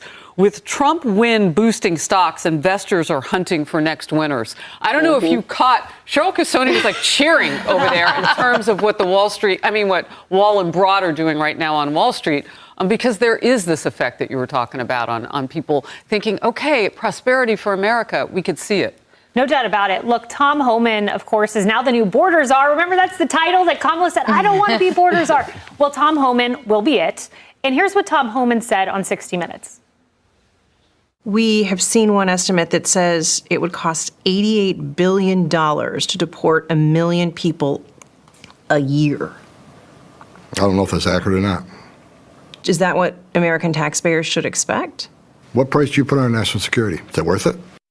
I mean, talk about a mic drop. Carly Shimkiss, and what price do you put on the heads of American women like Jocelyn Ngari and Rachel Morin, whose names we have covered on this show? No doubt. And, there's no administration is perfect, right? And there will be unforeseen challenges over the next 4 years. But I think that the thing that Donald Trump said on the campaign trail that probably resonated with undecided voters the most is that the Republican Party is the party of common sense. You bring up female voters. I think that Wall Street Journal called it the sleeper issue of 2024, transgender women in women's sports. That was a big one when it comes to common sense. Also, the border issue. I just think back to how the Biden administration started with DHS Secretary Alejandro Mayorkas. One of the first things that he says is that you can't deport an illegal immigrant just for being here illegally. You have to have either committed a crime or be suspected of terrorism. So that's not common sense, that's politics, and it clearly backfired. Also, issues of safety that repeatedly came up when it comes to Jocelyn Ngari or other women who unfortunately lost their lives due to the border issue. All of those things resonate, and you hear Tom Homan say, who's now the border czar, and leaning into that role, saying you can't put a price on safety. So yeah, that's really important. And these people, I think that the fact that this caravan has already been cut down in half. It's like a campaign ad that Donald Trump doesn't even need. He might even have to do a rally, even though he's not doing any more of them, just to tell people that that's the case. Jeremy, one of my favorite hobbies is watching left-wing hosts flabbergasted when they learn facts. Truth bombs blow up their storyline. So let's watch Caitlin Collins as she's stunned by what Chad Wolf tells her. Are you saying that there are violent criminals who are just around and that they are not being deported knowingly, even though ICE knows that they are here in this country? That's exactly what I'm saying. I think if you look at the enforcement priorities of the Biden administration under DHS at this time, you have to be a serious felon to be removed from the country and have that be a priority. Not just a felon, but a serious felon. And so I personally disagree with that. I think if you're any felon, you should probably be removed. Again, you're here illegally, you commit a felony, you've been convicted of it, you should be removed again. And so there are certain things that you need to look at, and it's not just as easy as saying, well, all criminals are being removed, because we know they're not. Their own data says that that's not the case. I mean, did she miss the police officers attacked in Times Square, the young girl that was raped in Central Park? Did she just miss all that? I mean, they choose not to see it. I mean, I think that's part of the story, is that they don't even hardly report on some of these things that we've been talking about for a long time. But I think what we're seeing now, it's only been, a week since the election, and I think our enemies across the globe are taking note. I mean, the 4-year honeymoon period is over. This 4-year period under the Biden-Harris administration of this, enabling them, appeasing them, it's over. And I think that now we're seeing even President Xi, releasing a statement of China, President Putin calling President Trump already. I mean, we're seeing a lot. Qatar has now kicked out Hamas out of their country, which was good. I mean, we're seeing now the results of what happens when you have strength back in the White House. And he's not even back in the White House yet, which is the best part of it all, is that already the world is responding. And I think the eyes of the world are on the United States right now. I mean, it is, and this is how it should be, American leadership. I mean, America, we set the tone for the rest of the world. They don't set the tone for us. And I think that's what we're seeing already with President Trump's election this last week. Cheryl, I wanted to save this for you. I mean, it is amazing. Peace through strength is something that adversaries remember, to your point, Jeremy. I mean, Xi clearly remembers it as he's toning down his rhetoric. The Taliban remembers it. They're toning down their rhetoric. Exactly, man. This is what it should be. You should respect the commander-in-chief of the United States. You should. You shouldn't be laughing and giggling when his name comes up. You definitely are not going to be giggling when Trump's name comes up, because you don't want smoke. Nobody wants smoke, bro. Nobody. And this is just the facts, because the economy is going to be booming. The border is going to be secured. Foreign policy on lock. You better know. And then you have the EU, U.S. oil purchases potentially.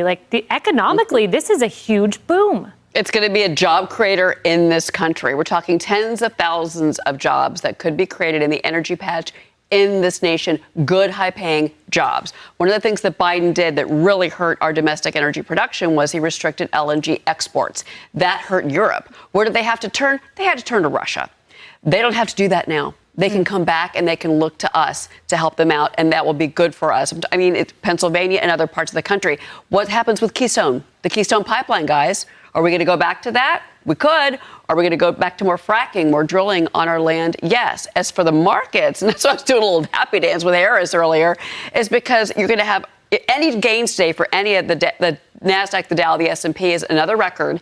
And the dollar is strong today. Yeah. That's the world telling you that they believe that the dollar is the currency of the world, and everybody else that's been yapping their lips about, we're going to use other denominations, you can all just sit down now, because that trade is over. Okay, I do have a question for you guys. Do you guys believe that Joe Rogan had a lot to do with a 47th win? Do you guys believe Joe Rogan had a big impact in his win? In my opinion, I would say yes. Maybe not as huge as some people would say, but he definitely, that last moment interview that he had, as well as JD Vance had, and of course, Elon Musk had an interview with Joe Rogan on election eve. It's like, that is going to be a big decider for people, because the three major players of the election for the Republican Party, Elon Musk is definitely one of them. He did Joe Rogan podcast, as well as JD Vance, as well as the 47th president-elect. So Joe Rogan definitely did his thing. I'm not even going to cap. Joe Rogan, I mean, this man is not even like a proper Republican. He used to be like, I guess, a Democrat, as well as Elon Musk. Joining me now, Florida Republican Congressman Byron Donalds. Welcome back to Fox News Sunday. It's good to be back with you. All right, let me start with this. Did you, going into Tuesday, imagine it would be quite as decisive as it was, not only at the top of the ticket, but the Senate, the House races as well? Still waiting on the House. Well, I did, but before we get to that, I want to thank the American people for voting for Donald Trump, for allowing us the opportunity to go in there and get the job done and making our nation great again. We're going to get to work. But to your question, I did think it was going to be decisive because it didn't matter what state you were in. The same issues were bothering the American people. A terrible economy, high inflation, open borders, and conflict around the globe. Donald Trump is the person, the candidate, the man with the ability to fix these problems. The American people saw it clearly. That's why his victory was overwhelming. Okay, let's talk about his critics who have now ominous warnings now that he is once again president-elect. David French writing at the New York Times, if Trump was telling the truth about his intentions, then he will attempt a campaign of retribution and mass deportation that will fracture families, create chaos in American communities, and potentially even result in active duty troops being deployed to our cities. Here's what your House colleague, Democratic Congressman Richie Torres, had to say. One of the fundamental differences between his first presidency and his subsequent presidency is the fact that he now enjoys absolute immunity, and he seems to be intent on exacting revenge against his political enemies. How do you respond to Americans who say they now are fearful about a second Trump presidency?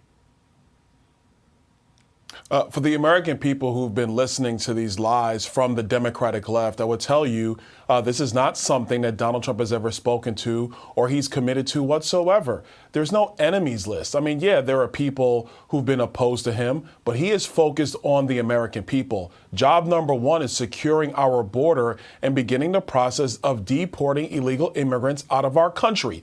Job number two is getting our economy thriving again, becoming energy dominant again. That's his focus. His focus is the American people, not some enemies list that only gets talked about in the Daily Kos or Salon.com or any other place like that. He's focused on making our country great. And what will happen in our country is success is going to be the measurement that he will use to demonstrate he's back in the White House and back in charge of running this nation. The metric is success. There is no other measure. Okay, to that point, Joe Rogan, who was a late endorser of President Trump, says he now does have to take this sweeping victory. He's got great opportunity to try to bring things together and get things done. Here's what he said post-election. And we got a real chance to make real change. He's got to not attack the left and not attack everybody. Let them all talk their but unite. Now it's time to unite everybody. There are a lot of skeptics out there who don't think President Trump is going to be about unity. What do you say to Joe Rogan's point? I think what Joe Rogan is saying is absolutely correct. And Donald Trump's going to be focused on those things. Look at the announcements he's already made. One of the key things is he wants to support a constitutional amendment to bring congressional term limits. That is something that overwhelmingly the American people have supported for a very long time. Look at what's happening already across the globe. Qatar wants Hamas out of Doha. You have the Chinese are signaling they want peaceful relations. You have the Russians and the Ukrainians now saying they're open to talking. The European Union wants to buy liquid natural gas from the United States. This caravan that was building below our southern border is now starting to break up because they know Donald Trump's going to be the next president of the United States, and we are not going to tolerate more illegal immigration. Those are the things that unite the American people. If you have talking heads on the left who still want to go down the line of their conspiracy theories, let them. Donald Trump's going to be focused on the American people. Well, one of the places that he made up a lot of ground with was black voters, black male voters in particular. And I know that you hosted events specifically to have conversations with them. What did you hear at those events that gives you an understanding of why there was that shift in the electorate? I heard the same thing talking to black men that I heard talking to anybody across our country. How are we going to get ahead and make more money, be able to pass something on to our children? How are we going to secure this southern border? It's not fair that you have illegals coming in, getting gas cards, getting hotel stays and all the like. That's not right. And actually, you'll notice that the city of New York has now announced they're not giving out any more food cards, these food cards. That's because of Donald Trump and the fact that he won. So what you heard from black men, you heard also from Hispanic men. You heard also from, in part, suburban women. They want a country that is safe. They want an economy that is thriving. And Donald Trump is going to deliver on all of those promises. So we're going to talk a little bit later in the show about the path for Democrats or Republicans to hold control of the House. And already the speaker is talking about an ambitious agenda if Republicans do control the House, Senate, and White House. Reuters points out this. They say the tax cut proposals that Trump made on the campaign trail, from extending the 2017 tax cuts to abolishing tax on tips, overtime, and Social Security benefits, could add $7.5 trillion to the nation's debt over the next decade. They cite the Nonpartisan Committee for a Responsible Federal Budget. Some of those things are on the to-do list for Republicans. So what are the offsets to those cuts? And what about this issue of the national debt, which, frankly, a lot of folks think did not get nearly enough discussion, if any at all, in the campaign trail? Well, two quick things. When anybody talks about tax policy from these foundations, what they never say to the American people is that when they talk about $7 trillion is the cost, that's using static modeling. I don't want to get too technical, but that is static modeling. It doesn't take into effect the impact of lower tax rates and economic growth as a result. So no, it doesn't cost $7 trillion. And the reason why we know this is because under his first tax policy, which is current tax law today, the Democrats and all these outside groups said it would cost $5 trillion. The truth is the federal government raised more tax revenue that was ever modeled or contemplated by any of these organizations. So President Trump's tax policy is actually going to be a net benefit to the United States because it's going to breed more economic growth. Number two, there are massive areas in the federal government that do need to be scaled back, that need to be cut. One of them that we have to take a long, hard look at are the Green New Deal tax credits in the Inflation Reduction Act.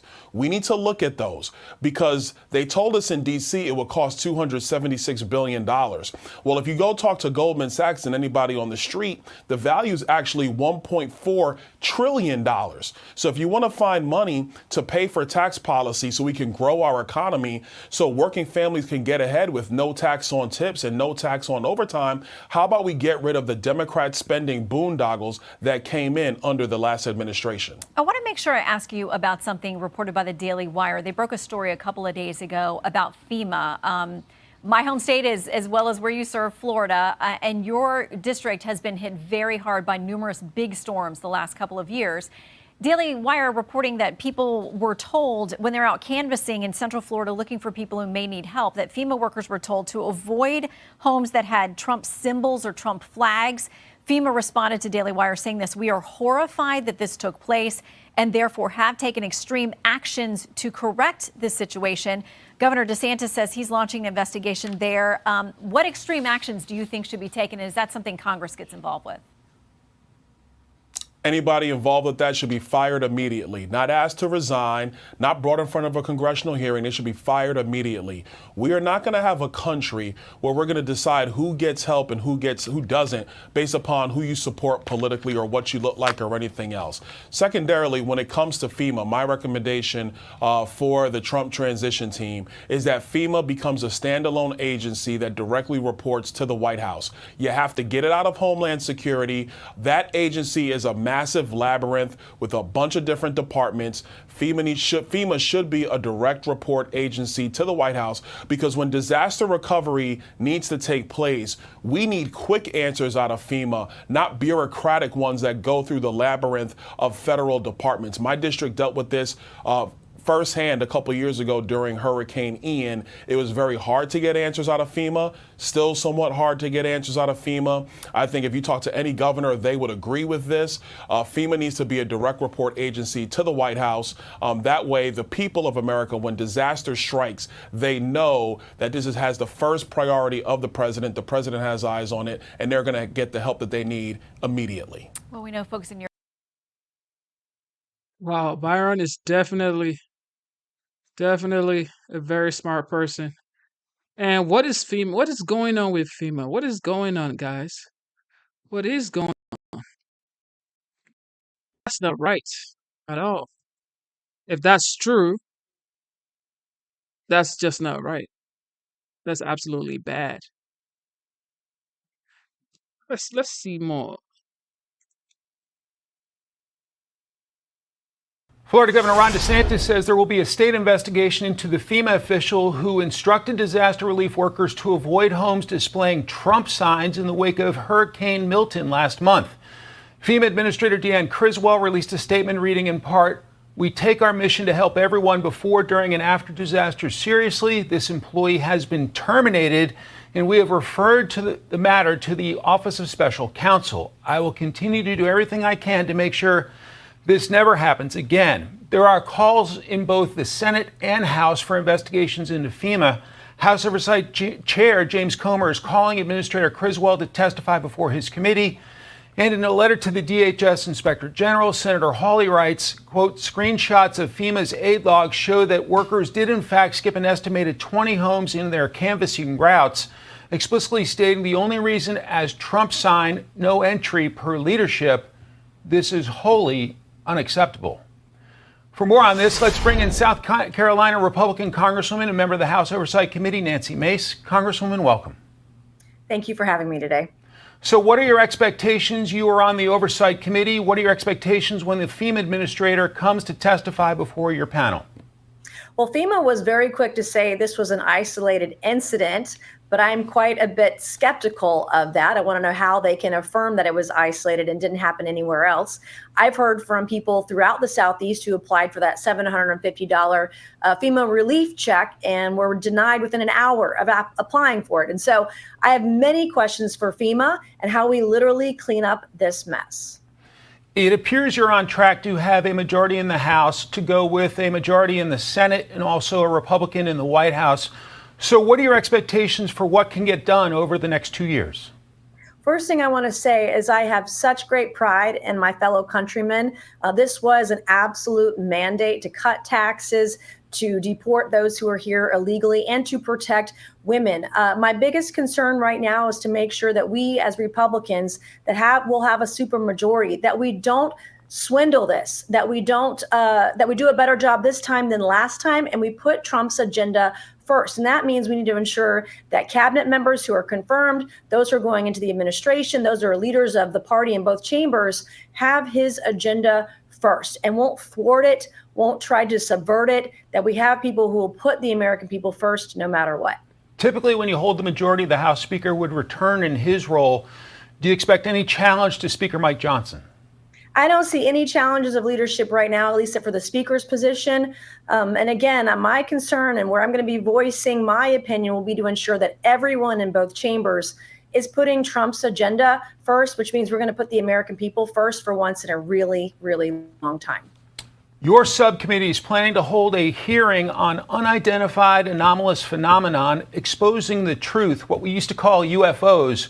What are your expectations for the hearing?